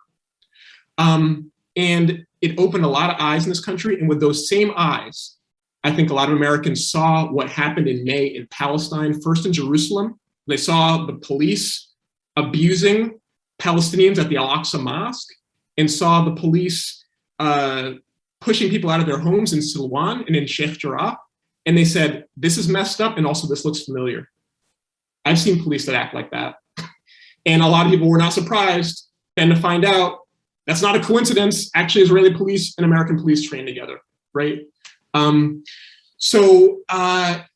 Yeah, I think that this is a context for a new conversation in the US. It is the context for Ben and Jerry's decision to say, you know what, we can no longer, we cannot square with our values selling our products in the occupied Palestinian territories. That was the context. And then it's the context for Israel's reaction, which I think has only further revealed the infrastructure that they have built, particularly when the Israeli ambassador to the US says, I am reaching out to 35 governors so they can follow through on legislation in 33 states in this country targeting boycott, divestment, and sanctions campaign. That's a revelation. A lot of people don't know that they have been quietly passing anti-BDS legislation state by state. Shout out to Palestine Legal for tracking this and always calling attention to it. And now a lot more people know. So whatever. Thanks to the Israeli ambassador, I guess, for calling attention to that, and really for, I think, putting the ball in our court to say, what are we going to do about this? Because they're revealing this. And I think that means that now is the time for us to push. I think that what we're in is Israel's nightmare scenario, actually, where we have, first of all, after years and decades of work led by Palestinians themselves, we actually have Palestinians in this country in a different position to speak for themselves about what is happening. We have Ayman Mohyeldin at MSNBC, who knows a thing or two about what's happening in Palestine. And when Israel bombs Gaza, can speak to that. And can question guests, right? We have Noura Erakat, who gets interviewed on CNN to comment on what's happening in Palestine, right? So that's one thing. And we have a racial justice movement in this country that is not only reframing and educating people about anti-Black racism, about anti-Asian racism in this country, about anti-Indigenous racism and colonization, but is also informing how people look at Palestinians and people all around, other people around the world who are on the receiving end of the violence that the US carries out and supports. So, I think that they put these anti-BDS measures in place as insurance against this precise moment. And I think that it is our time now to push. The more this becomes visible, the more it's in our favor as people who support the rights of Palestinians, right? I actually have faith that the US population, if they knew more about what was happening, they would be appalled and they would want to take action. And we're seeing that this year. So we should have faith in that too. That was true last year when it came to Black Lives Matter. When people, I think when people saw that video of George Floyd being murdered, it did something. And once it was revealed, people were compelled to act. And I think that the more people in this country see what's happening in Palestine, see it, they are compelled to act. So it's on us to push. Campuses are crucial for that. That is why they invest so much in making sure that we don't know what's happening on campuses and campuses' investment in Israeli apartheid. But we should take that investment on their part as an endorsement or a vote of confidence in our ability, in how important what our work is, actually. If what we do wasn't so important, they wouldn't work so hard to counter it, right? So I know this is a difficult time. It's a difficult time in Palestine. But I really do believe that we are a year closer to ending US support for Israel, and that means a year closer to a free Palestine. Thank you. Thank you, Khury Petersen-Smith, Middle East Fellow at the Institute for Policy Studies. Up next, we have Liz Jackson. Liz is a founding senior staff attorney for Palestine Legal. Her work focuses on building a network of movement lawyers who support activists organizing for Palestinian freedom and related justice movements. She defends the right to boycott, bolsters the free speech rights of students, professors, and activists, documents the chilling effects of repression campaigns, and creates ways for lawyers to strengthen movements for liberation. Take it away, Liz. Thank you so much to Verso and to the producers of this really incredible, shocking documentary, and to all of you for this discussion. I think I want to just start by, repeating what, how intense what we're seeing in this documentary is. So at Palestine Legal, I'm really dealing with this stuff day in and day out. We do legal support and advocacy for people in the US who support Palestinian freedom. Our role is to bolster the movement, like my bio said. And so we're providing legal advice and know your rights support. We're tracking this stuff.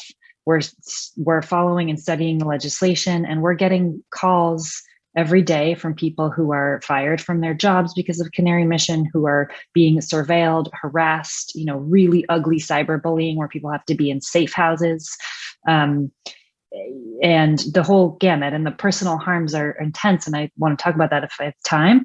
And even so, even though I'm doing that every day in this office, I still find this documentary shocking.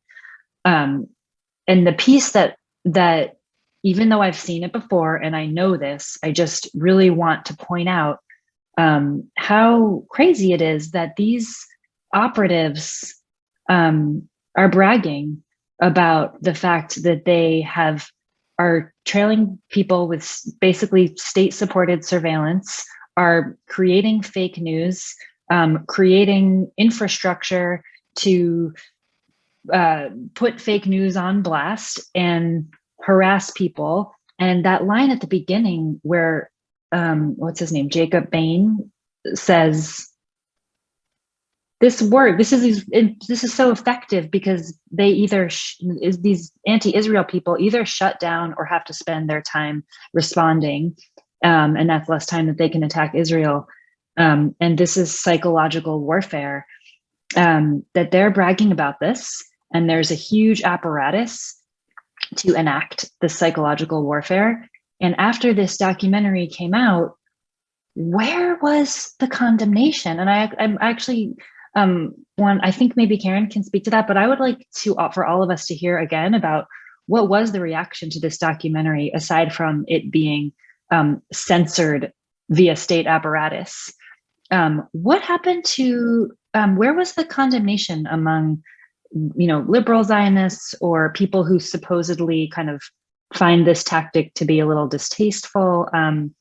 What was the reaction? Because and I'm so grateful to Verso for trying to recirculate this, because it really needs more. The ugliness here does need more attention.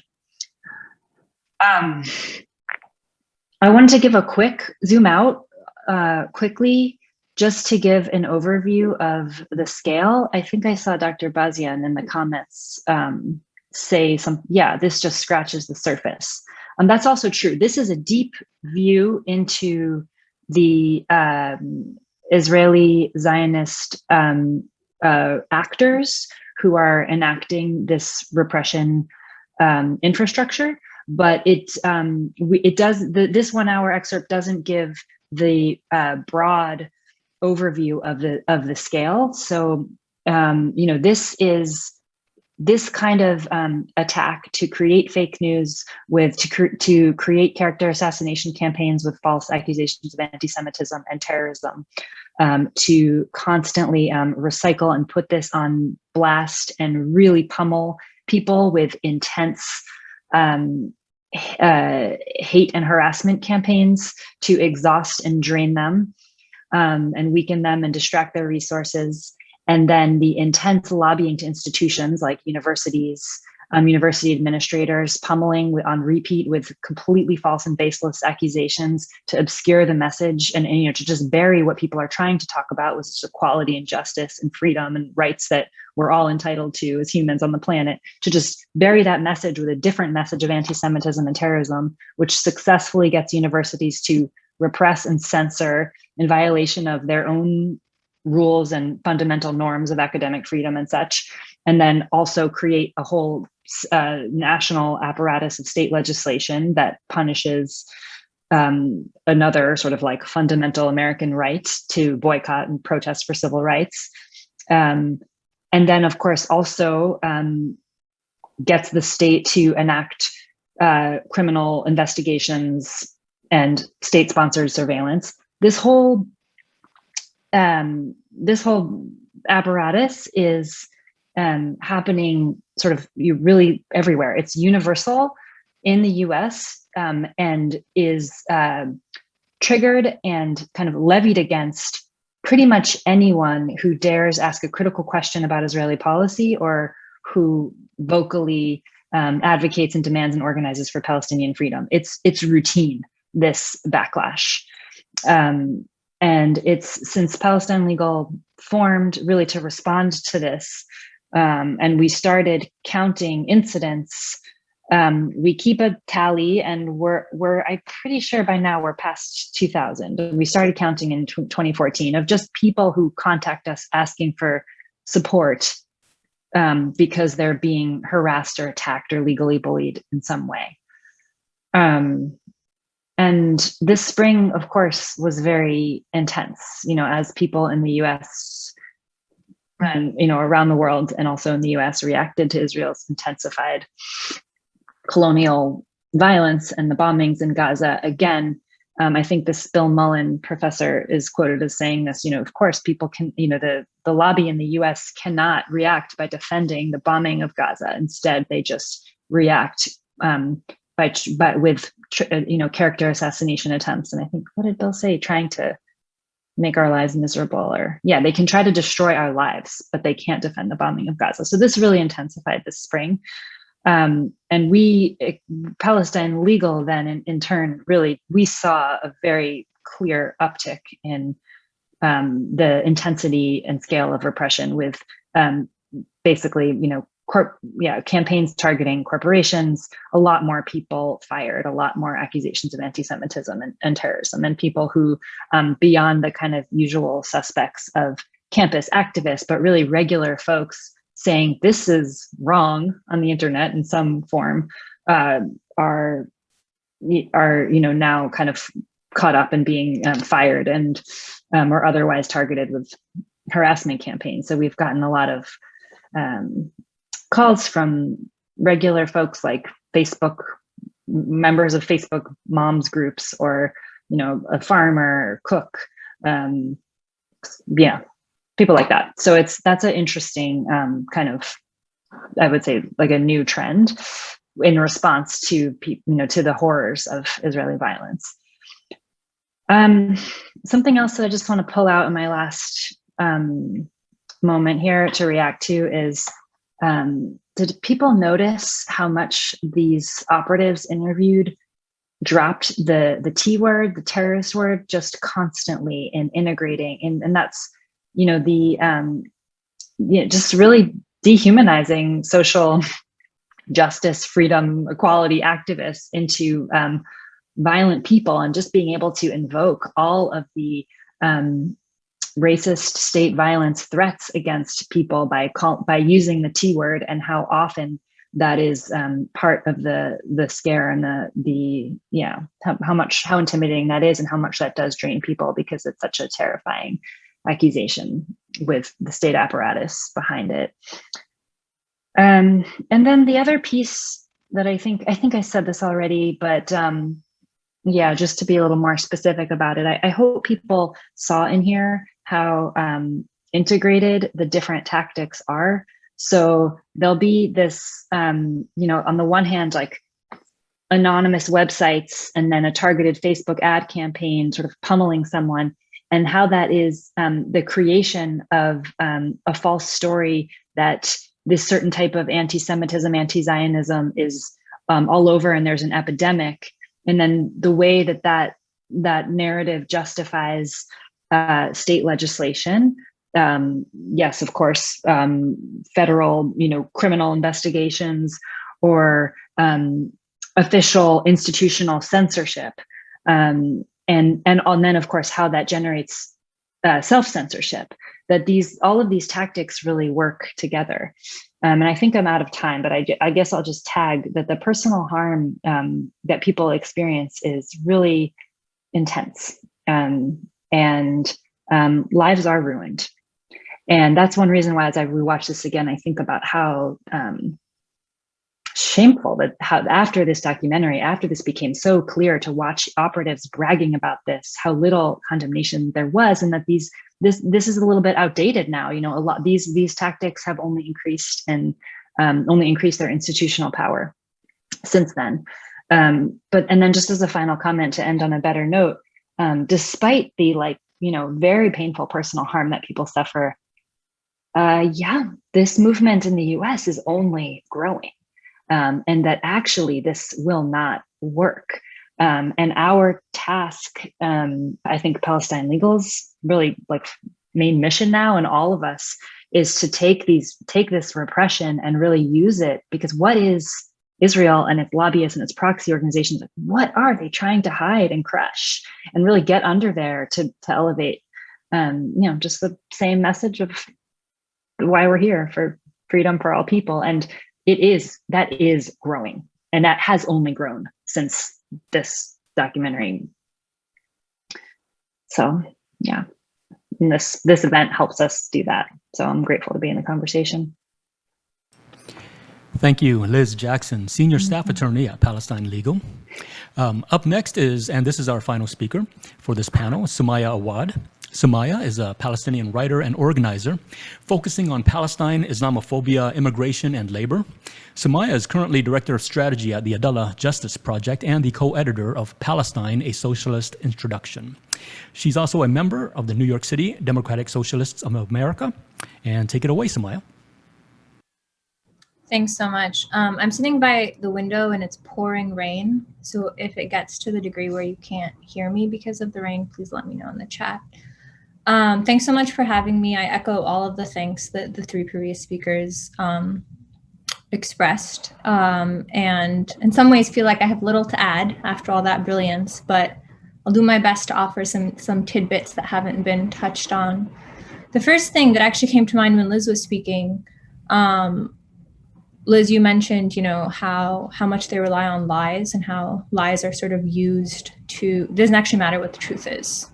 Right, that this disinformation can be used to pass legislation, to ruin people's lives, etc. And one thing that I think is very apparent in the film is how there is no concern, there is no interest in the truth on the side of not just the Israel lobby, but Zionist groups in general, certainly the Israeli government. And that's reflected in several ways, and I want to mention three. The first is that there's no real interest in fighting anti-Semitism, in what is actually anti-Semitic. right? It ends up being all of these lies and smears and weaponization of anti-Semitism against people calling for freedom, calling for rights, things that are liberatory for Jewish people as well. So that's the first. The second is the way that disinformation smears, harassment, the rewriting of people's actions and people's words to spin this whole new story about what they're fighting for, right? That no matter what Palestinians say and their advocates say and do, they're going to be labeled as violent, as instigators, regardless of what format, what form, what they're doing comes in. And that's the second. And then the third is that there is no mention of what Israel's actually doing. And I think like in all of the snippets from the lectures and the little, the conferences in the movie that the different organizations held, different aspects of the Israel lobby, no one actually talked about or mentioned what Israel is doing in Palestine, right? There's no mention of Israeli apartheid. There's no attempt to talk about where that comes from, why these campus groups are saying what they say. There's no questioning that at all. And so as Liz and others said, the conversation becomes not about what do we do with Israeli apartheid? What do we do about the fact that this is settler colonialism? What do we do about the fact that Gaza is an open air prison, that people are being killed every day, that children are being detained, and that we're funding it with US tax dollars? And instead it's about, is this or is this not anti-Semitism? So I wanted to point those three out because I actually hadn't thought of it that way until I watched this again and sort of heard the other speakers. And the second point I want to talk about is who's being targeted. I think that the film shows this a bit, but it's important to remind ourselves that the people being targeted, the students, they're students, right? They're people in college. Think about what it was like when you were in college, that are trying to understand the world, trying to understand their politics, trying to understand what it means to build with other people and to engage with ideas and build who they are and how they want to interact with the world. And instead what they find is that there is a group of people that are very well funded that is essentially trying to isolate them from society, right? Because that's what things like Canary Mission do, and the Maccabee Task Force, and others that were mentioned in the film. The goal is to shame these students and to make them feel afraid and to make them bow out of the work that they're doing, the very heroic, the very incredible work that they're doing. And that's who they're targeting. And, I haven't checked Canary Mission in a while, but a couple years ago when people sort of combed through the profiles, you can see that the majority of them are people of color. Many are women. Majority were Muslim. Again, I'm not sure what it is right now, but that was it at the time. And that's no coincidence, right? They're targeting the most vulnerable people on campus, the ones that are easiest to isolate, easiest to smear.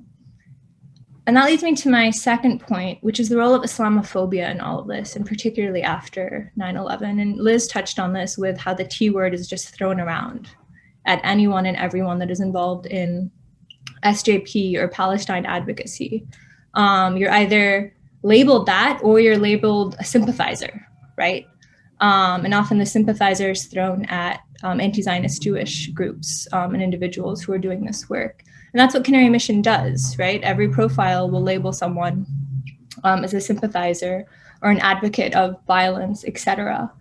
And I think that's really important because it's part of this whole war on terror narrative of if you're labeled the T word, anything against you is justified. No questions asked. It's okay. We can do it.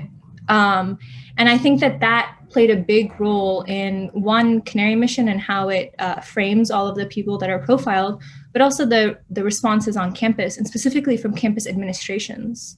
Campus administrations are not just idly sitting by watching this take place. They're actually complicit in the crackdown on Palestine solidarity activists. SJPs have had funding withheld, their events canceled. Members were forced to attend civility and dialogue trainings, had their activities confined to free speech zones, etc. And that was because of the pressure that campus administration faced.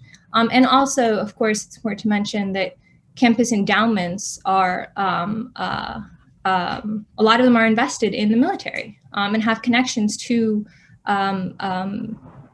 business interests abroad. And that leads me to my next point. I'm trying to be quick because I'm realizing I'm running out of time, which is that it's really important to really reject any attempt to paint this as an actual fight against anti-Semitism, and see it for what it is, which is that the US government just has geopolitical and business interests in the Middle East, right? In many ways, it's nothing new. There's nothing exceptional about it. But there's this whole narrative, and I think what Noah started with sort of explains why, in this particular case, they've been able to get so far in the clampdown against Palestine solidarity activism and the Palestine movement in general. And I won't go into that too much because I'm running out of time. But I do want to end on a high note. And as Liz said, the movement is growing. The attacks are as well. And I think Ben & Jerry's is an example of that. The fact that they were able to say, we're going to introduce legislation in all 50 states, don't buy Ben & Jerry's ice cream, et cetera. Or, the what happened with Cornel West at Harvard. But I think that these attacks show that the movement is growing and that overall the ideological battle, we're winning it, right? More and more people are becoming anti-Zionist. More and more people are questioning Israel and unconditional funding to Israel and Israel's actions. And part of that has to do with what Khury was talking about, the fact that there's a left growing in the US, that people are also questioning other things that they had sort of taken for granted. And I think part of that too is just that these long accepted dogmas about Zionism and about Israel are just falling apart. And this is reflected in more BDS wins. This is reflected in the fact that there are sitting members of Congress that openly support BDS. This is reflected in organizations like Movement for Black Lives or movements like Movement for Black Lives openly endorsing, engaging in and pushing for BDS and for Palestinian freedom. And that there's this shift in consciousness that's happening in the United States. And it's particularly important in the US. There's a reason Israel is so focused on the US. And that's because the US, it's not just funding. Funding is a big part of it, that $3.8 billion. Israel also gets money from elsewhere and has its own economy that's booming, frankly. But it's because of the diplomatic support and cover that the US provides Israel. And as a result, that other countries are able to just stay quiet while Israel continues to do what it does. And we've seen that Biden has shown absolutely no indication of shifting things. But there is a narrative shift. There is a shift in consciousness. In May, I think it was in May or June, where a poll came out showing that 25% of Jewish Americans call Israel an apartheid state or recognize Israel as an apartheid state, right? That's a shift where a few years ago that was not the case. I think that we are at this juncture where it's very important for us to push further, and there's an urgency to it because I don't think we're going to have this opportunity for too long. And I also think that there is so much potential for the BDS movement, for the Palestine movement in the US. And so, if you're on a campus, this is the time to join an SJP or to launch a BDS campaign, or at your workplace. Labor is growing in the US very slowly, but growing. And there's a lot of potential in thinking about what BDS resolutions could look like in unions across the US. And I will stop there. Thank you, Sumaya Awad, Director of Strategy at the Adalah Justice Project. So you've just heard from four panelists, Noah Kulwin, Khury Petersen-Smith, Liz Jackson, and Sumaya Awad. And we're now entering the Q&A portion of this talk for the next half hour. And I'd like to start off, get the conversation going with a few comments, trying to synthesize what the four of you have been talking about, as well as what we just saw in the documentary. One thing that really strikes me with the documentary is that when you watch it, and anyone who has been involved in activist organizing around Palestine at a college campus for any significant amount of time will recognize a lot of things, these themes that recur and these actions that keep happening. You realize that you're not alone, that what happened on your campus happened on all these other campuses. The kind of weird actions that which just almost like a caricature and just so surreal about what's happening and how people will misinterpret or deliberately reinterpret your words, attack you, and then say that they've been victimized, and do all these dirty tricks like Noah was talking about, just dirty, dirty tricks. And you just wouldn't believe, like, I know this person. And they smile in front of my face. And then I find out they've been like trying to destroy my life behind my back. And it's just so often. And one thing that we don't do that the other side does a lot, and when I'm talking about the pro-Israel side, is every single slight, real or imagined, becomes documented, becomes publicized, becomes front page news. Every single slight. And for us, we just accept it. And because we see a struggle and we start fighting the struggle, and we don't talk about ourselves and how it's affecting us, and how it's and how we're being impacted by it, because we don't think about it as being about us. It's being about the struggle. And for them, it's always about them. And in the documentary where they talk about this is a battlefield, we have foot soldiers, and that's, if you look at the news reports from decades back, this has been a recurring theme among the pro-Israel crowd. They always refer to the campus as a battleground, a battlefield, a campus war with foot soldiers. It's always this kind of war aspect that, we're going to war. And yet they send off these soldiers that they've trained. For instance, Stand With Us trains its Emerson's fellows. I don't know if they still do it, but they used to fly them all to California, hang out at a beach house owned by Stephen and Rita Emerson, wealthy people. And then they have all these, crazy tactics like say, be sure to use the word peace more than the other side. If you use the word peace more often, you will win. Those are the kind of things that they engage in. And so you see, they send them off to battle. And then when they arrive at the campus, all of a sudden they go, oh, my feelings are hurt. My feelings are hurt. And I kind of equate it to like a Zionist Karen. And I apologize to Caren Holmes and all the other good Karens out there, but this is a very Karenistic tactic in which, first, they get offended when you try to do something that should be totally legitimate and totally fine and totally acceptable and actually totally praised. When you're fighting for human rights, you're fighting against racism, and all of a sudden, the Zionist Karen says, oh, I'm offended, this hurts my feelings, this is not right, and then they call 911. In this case, instead of 911, they complain to the college administrators. They always go to the college administrators, or they try to pass legislation to ban whatever it is you're doing. And with all of that in mind, I often check I read a lot of Jewish press, and that is like press geared towards American Jews and also Israeli press. And one thing I'm seeing right now is, there's a recent report, 95% of respondents in a survey identified anti-Semitism as a problem on US college campuses. And then you also find all these articles preparing Jewish college students for what is in store when they arrive at campus. It's going to be hell. It's going to be like disturbing, anti-Semitism everywhere you go. Do you have a bodyguard yet? You're going to camp, you're going to college alone. So they already put the fear in you. If you're a Jewish student, an incoming Jewish student, they already put the fear in you.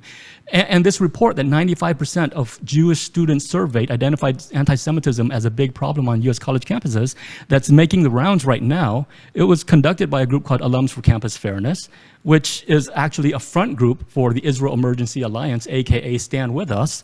And and the survey itself is totally flawed. If you look at the methodology, you find that it was not a random sample of Jewish students. It was a very targeted sample of people who follow their social media. So it was a totally right-wing ploy. And you see all of this a lot. And so what I'm trying to say is that there's this whole system, when we're looking at what all of you have been saying and what we see in the documentary, is that this whole system where they are treating it like a war, but when they show their face in front of everyone, they talk about themselves as being hurt. And you don't see a foot soldier. You see someone who needs to be coddled and comforted and protected from the evils of BDS. And so I'd like to hear from you all. If you can talk about this kind of weird bifurcation between them being very proactive and very targeted and very top-down, not grassroots like us, hence the AstroTurf, very top-down in being sent and given rhetoric and given words on what to say and how to act and how to feel. And and how this manifests, and how it's a recurring theme that we see, people who have attended colleges years back to people attending college now, we all have been facing the same thing whenever we fight for Palestinian rights. And if you can talk about that kind of onslaught and the way that they wield that onto college campuses, and how should we deal with that? If you're a college student who wants to fight for Palestinian rights, but know that, they want to make life miserable for you and they want to ruin your career before it's even started. An example that I would jump to and give is when I was in high school on a program that brought me to Israel. I was subject to a presentation by the David Project. And one of the things that I really remember about it was frankly the millenarian vibe that came with the presentation about what life was like for Jews on college campuses. And I think that the invention of that, this aggressive effort at a sort of predisposition, is incredibly powerful. And the reason that it is, even though we have all been subject to or participated, adjacent to, party to this dynamic in some fashion or another, it's cracking because the world in which it made sense doesn't quite make sense anymore. And I think that is really, really it's due to stuff out of any movement or individual's control, but it's because I don't think that people can have credibly told the lie about what Jews have a good time at college. Like the UC campus survey on discrimination, when it looked at reports of anti-Semitism, if you actually read it, it was fine.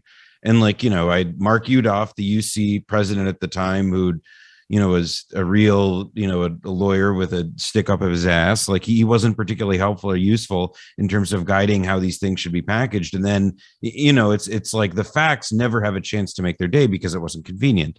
And while, the world and the broader political structure in which this stuff makes sense may be changing, I think that it still remains inconvenient to people in power. And so, as long as there remains this, alignment, institutionally speaking, you're always going to have this, this what feels like frankly, a herpetic discursive recurrence.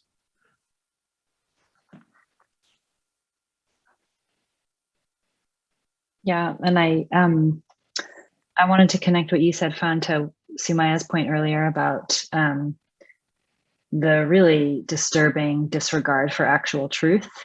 And, watching the Brandeis Center lawyers totally acknowledge and then just run right over and dismiss and pretend they didn't hear it. The Jewish professor and students from Knoxville saying, we do not have a rampant problem of anti-Semitism on our campus.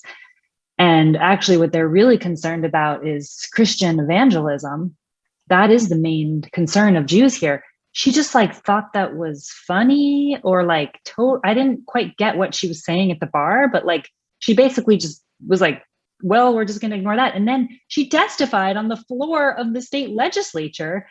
She gave a false testimony, which she knew was false. So anyway, that connecting that to what you're saying, Fan, about how there's this alarming teaching from mainstream mainstream Jewish Zionist institutions telling young Jews that you better watch out. That is an intentional disregard for the truth. And it's, as a Jewish mother, I feel really, really disturbed and scared by that. But what I want to, I think we all need to kind of we all need to really resist what we read in those false headlines. And kind of look for ourselves to the facts, like what you just said, Noah. Yeah, this UC survey, which was real data, big, huge sample size. Jews at UC across the University of California reported a stronger sense of belonging and comfort with the campus climate than other religious groups. And what in my personal experience, I know a lot of Jews, progressive Jews, who or people who were Zionists who actually came to campus, kind of got shocked by what they learned about Zionism and Israel, and had a period of disequilibrium and like cognitive dissonance and trying to understand what is really happening, and actually really changed their views. And there are a ton of Jews who don't really care about this issue that much, and many who are changing their minds, and many who just kind of feel good on campus. And it's really important not to believe those stories and kind of step aside from the headlines there, and also not focus so much on how Zionists and Jews feel, because it is so I want to even stop there and turn the conversation to another topic without cutting anyone else off. But it's easy to spend all of our panels talking about how Jewish students feel. I'm guilty of that too. Right. That's real. I do, like, if I could make a couple of points, one analytical and then one practical. So analytically, like, there is, like, one of the things that, like, Fawn, like, what you were laying out, like, one of the things that I think you're hitting on is there is this thing that I think is part of Israel, which is this contradictory combination of, like, militarism and fragility. Do you know what I mean? It's like, and that's the kind of, it's like, we're surrounded by enemies. They're going to hurt us, so we're going to destroy them. You know what I mean? And it's like, that has to be actually teased out analytically. And I do think that there's a translation to the kind of tactics here, prepare people for war, but then the actual messaging is about vulnerability, and it's mobilized in this cynical way. The practical point, so there's a bunch to say about that. The practical point is, there has been this conversation in the US about white fragility. I mean, like, Fawn, like you said, there's these Zionist Karens, right? Like, there's language actually to describe, white people in a position where there's a claim to vulnerability as a vehicle to actually advance state violence, right? So let's flesh that out and talk about the connections. I feel remiss if I didn't say, and this takes off of something Sumaya said, like, I am worried about, like, rising anti-Semitism. Like, I'm actually concerned, about what is happening, in terms of the desecration of Jewish cemetery. There's a problem, you know what I mean? But it's not being driven by the Palestine solidarity movement. And it's actually the kind of Zionist, claims of anti-Semitism are actively undermining, a real conversation about the myriad oppressions that are rising in this country, including anti-Semitism. And I'm concerned about that. So we got to figure this out. I just want to say that.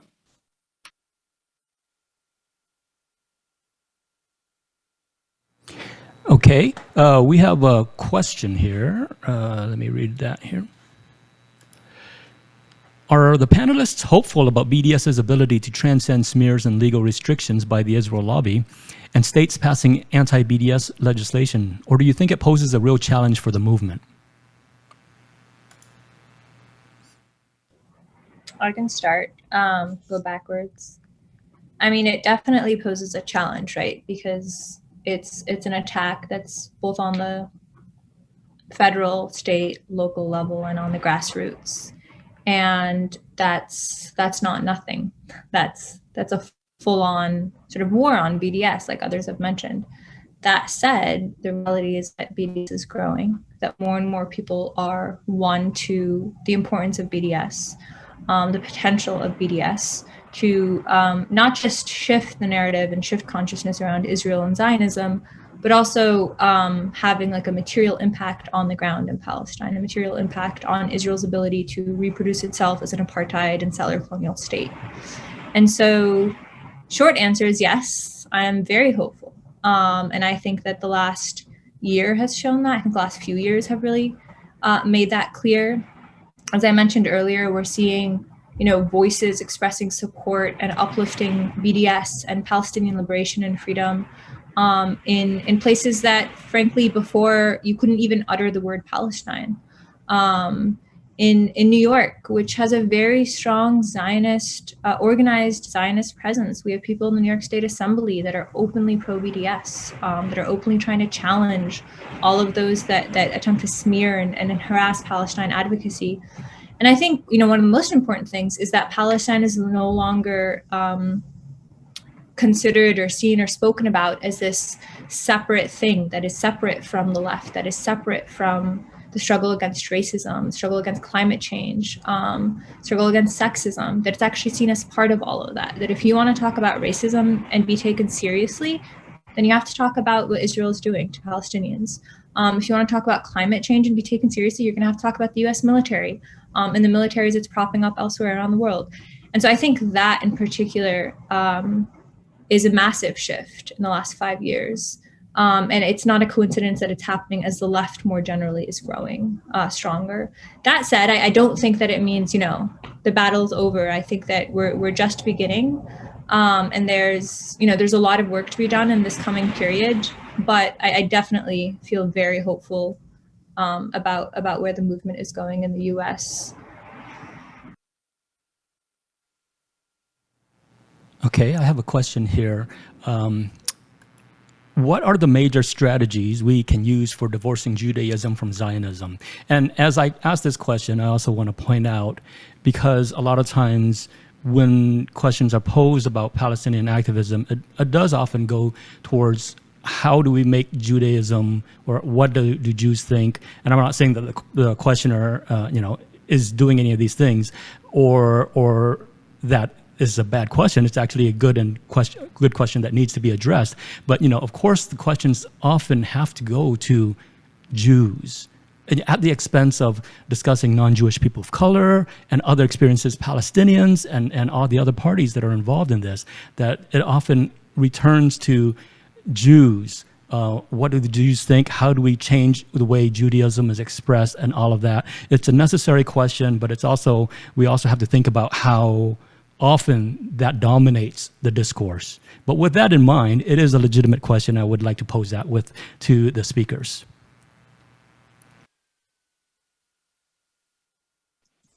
I think we need to continue, really, all of us, continue our own political education and with others about understanding how the roots of oppressions, and really understanding what anti-Semitism is and its myriad expressions, and how it has the same roots as anti-Black racism and anti-Asian violence and Islamophobia and all of it. It's all about power and stratification for, in a capitalist system, and to keep understanding those common roots and how they renew themselves and manifest in different ways. That education is, we all have to do that all the time, and understand that and learn from each other, and then repeat that, understand how diverse the global Jewish diaspora is. And, understand, for me, it's really about remembering that it does not make me any safer to have Israel as a homeland for Jews to go to. Jews need to be safe in every country where we live across the globe. And the way we become safe is through solidarity with other people. So just continued reminders and education about that.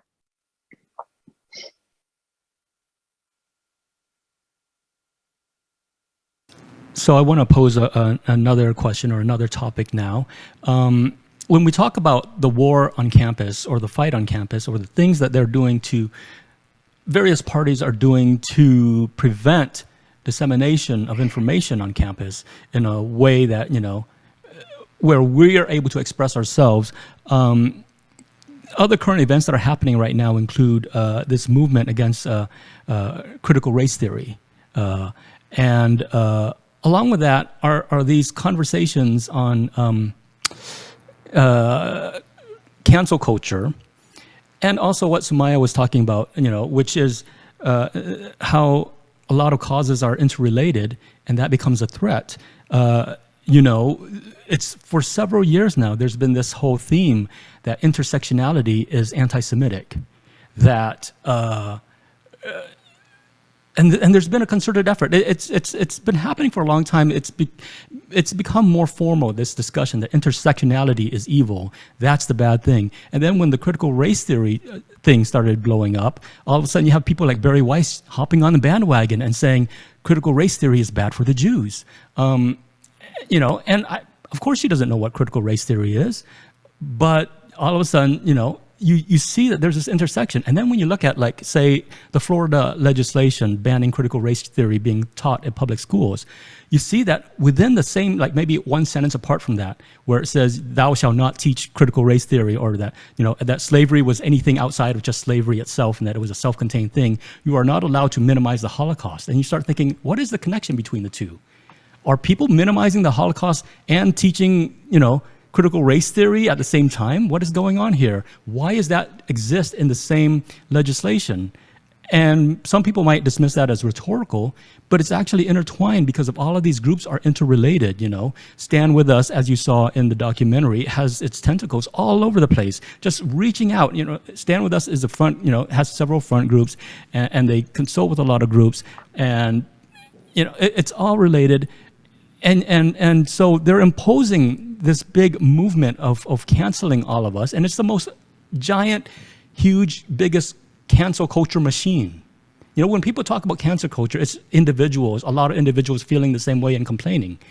They don't talk about the organized cancel culture that's been around for a long time. And in fact, a lot of these people, people like Barry Weiss or Carrie Nelson, who have signed on to these anti-cancel culture petitions, are ones who are committing the greatest cancel cultures of all time. And of course, if you read Barry Weiss's book, she complains that she heard from someone who said they wouldn't date a Zionist. And all of a sudden, that's trouble. So can you talk about this war on intersectionality, which is also has been a long time Zionist war, and also a major mainstream Jewish organization war against ethnic studies curricula, ethnic studies programs. That's been happening for decades, that they were opposed to these ethnic studies programs, and now it's gone over to CRT and this fight against, talking about race in any kind of rational way, and fight against intersectionality. Can you talk about how we deal with that, and how we make these connections and deal with this big right-wing juggernaut of which Zionism, the pro-Israel lobby, is a part of it, a significant part of it that plays a role?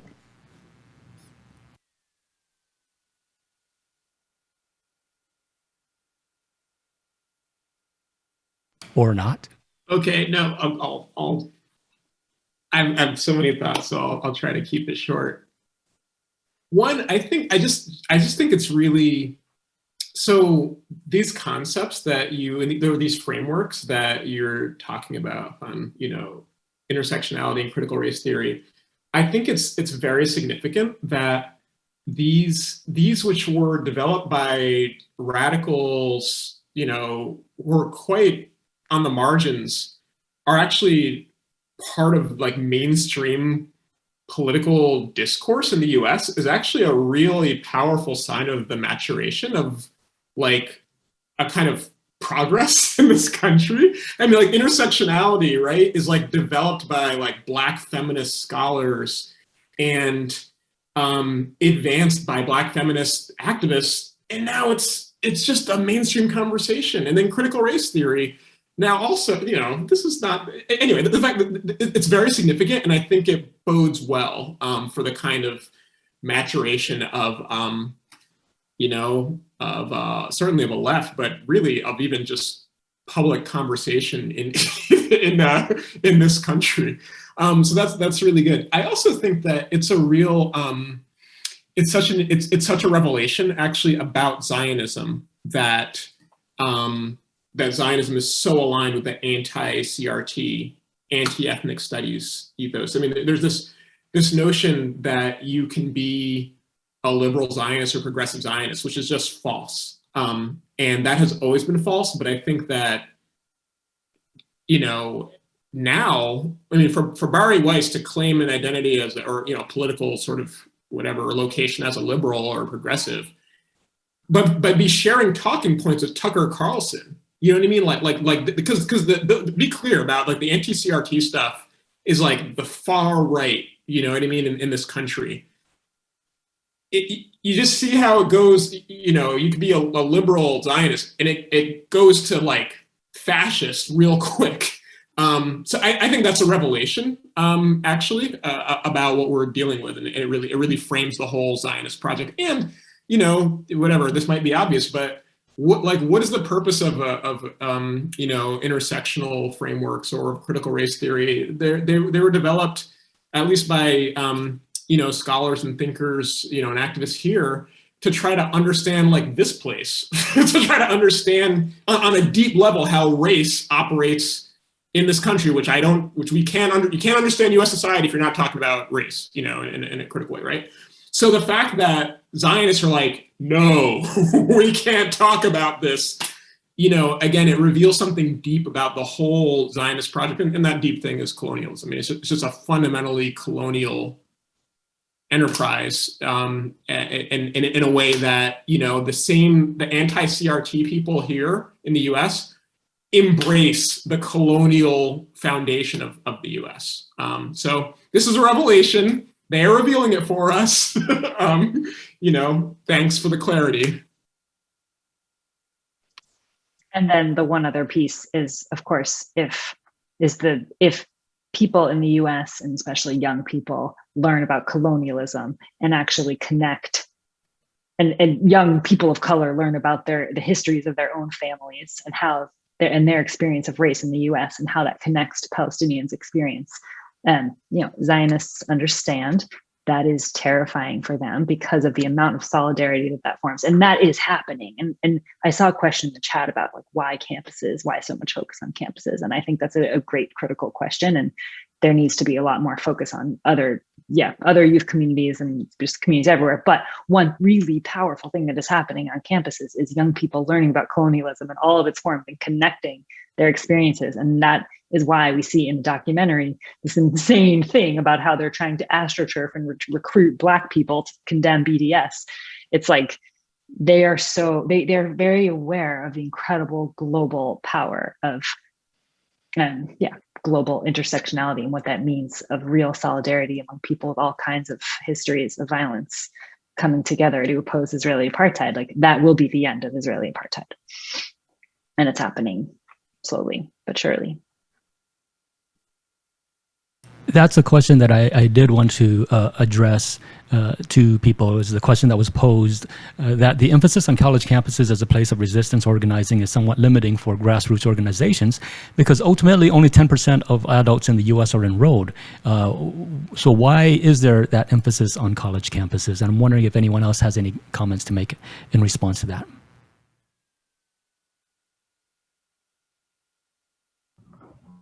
I mean, I think that part of it in the US is that the other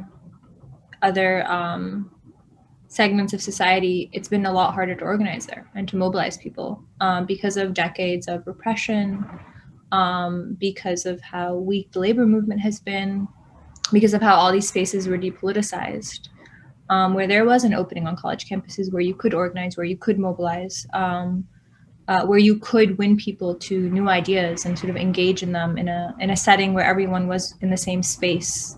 And so I think that's one of the reasons that it's been so strong on college campuses in the US versus in other countries where it's been stronger in the labor movement or grassroots or faith groups, etc. That said, I do think there is a shift happening in the US where more and more we are seeing it off campus as well. In community groups, you know, the rise of DSA, we're seeing it now in different in other segments of society where people are organizing and politicizing, and there's this consciousness, the shifting consciousness that I mentioned earlier. So I think that will likely change in the coming years, but that's sort of an attempt at explaining why it's been strong on college campuses in the last 10 years, in particular 10, 20 years. I'd also add that activism can follow money. And in the case of Israel-Palestine campus activism, from both ends. I mean, in particular, in the pro-Israel end, because of the politics of generational reproduction in the Jewish community, you have a situation where enormous amounts of money, regardless of the political situation, are spent on Jewish programming in college campuses. And because of pre-existing institutional arrangements necessarily, and things like birthright and so on, you have systems in place that are able to steer people and have them engage with Israel. From one end, people who are ordinarily very politically demobilized, all of a sudden, they're politically mobilized on one thing. If you've ever been to an AIPAC event, or as any person who will tell you, like, it's a room filled with people where they all say, this is my one thing, because they have cultivated they work very hard to cultivate that. And I think that is, to Sumaya's point, I think in time that will get more difficult, because I think that the hegemony of the campus experience, as like where political ideas go, is becoming one of these I mean, I try to read Barry Weiss's book, but it's just not about things. It's about like being angry at Twitter, and like you don't there has been, well before there was Twitter, the best-selling books on the New York Times bestsellers page were all crazy right-wing books. Like the most listened to radio stations are crazy right-wingers, like nothing new under the sun, etc. So like that she's able to like spin a mountain of shit out of it, like is to her like the soapboxes, frankly, that she's been given since she was a kid. And so when you get to, I think, a place though where it's like, all right, once we've sort of shunted aside the fact that like you push aside that there are these people like yelling and so on, always about like, like Barry Weiss, I think like the other side of it though, that direct confrontation experiences like birthright and this sort of like, more casual kind of acquaintance with Israel, it's not happening anymore. And it's because of, again, to part of what Sumaya was, I think, getting toward, which is that like, as I think the average person is developing with every single overlapping crisis, one after the other, a more integrated understanding of just exactly how fucked up the world is. Something as straightforwardly horrible as what Israel does to the Palestinians becomes less easy to assimilate, even into like the most McKinsey sponge brain like of people. And that's something that, like, I wouldn't say it should, like, I think that it's a good environment. It's a thing in our favor environmentally, but the very reason that it's happening is because it's also like the facade of liberal Zionism as even a plausible path forward is gone. And that's like nobody, like it's what we have is what we are left with is something that is, it's a big opportunity, but it's also much, it's hard to say. I don't even know. I wouldn't speculate like that, but it is not to me, it's just that like the rhetoric is getting amplified now, and it's going to naturally keep going in that direction, just because everybody of her ilk especially just has an incentive to mouth off like that. And the most, if there's any bit of encouragement, I would argue it's simply to just like not touch the poop, just to like hear no evil, see no evil. There's not like they're not winning any converts. This is not like a movement, even intellectually, that's generating any new ideas. It's just pure reaction with a variety of ways to make money attached to it. It's the same old story. And with that in mind, I think this is a good place to conclude the program.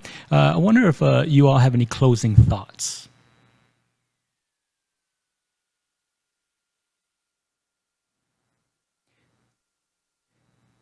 Anything to send us away? I have a call to action to everyone here to show this documentary to like 5 people.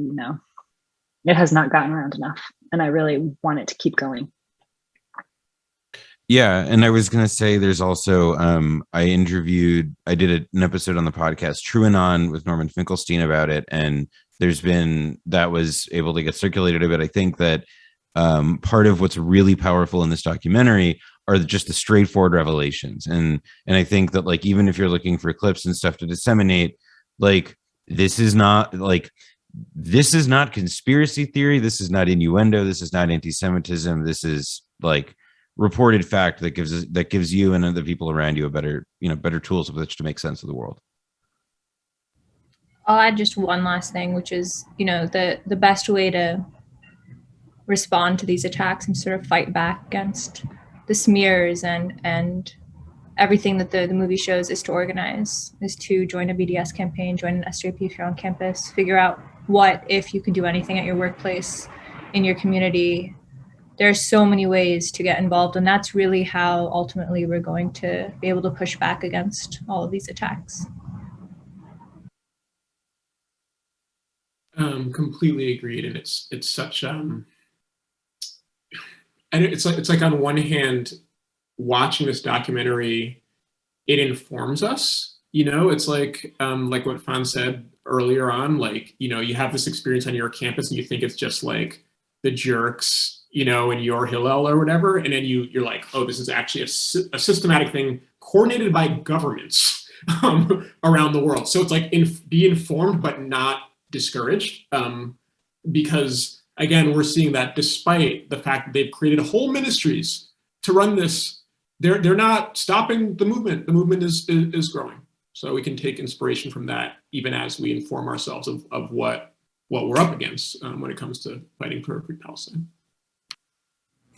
I was just going to say, if I can jump in, I know I haven't been on the panel, but just that the limitations of this film are obviously that it's like now outdated, but also that it was only produced in a matter of like 3 months of someone being undercover as an intern, right? So like the depths of how much more is that cannot be exposed from undercover investigating of this lobby is like absolutely enormous.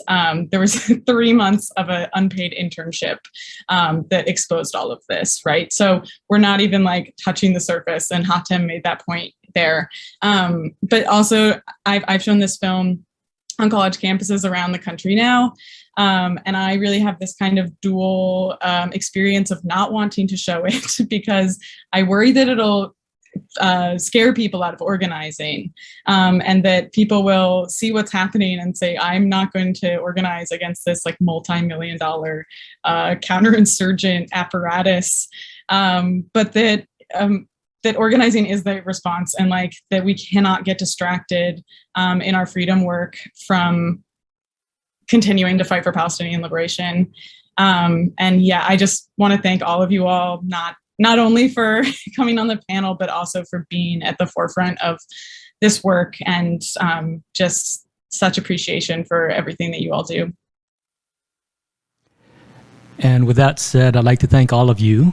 Caren Holmes, who prepared this special edit of the Lobby USA for us, as well as Noah Kulwin, Khury Petersen-Smith, Liz Jackson, and Sumaya Awad, panelists here who have provided us with a lot of information. Oh, I also want to make a point that people really should check out Palestine Legal, Liz Jackson's Palestine Legal.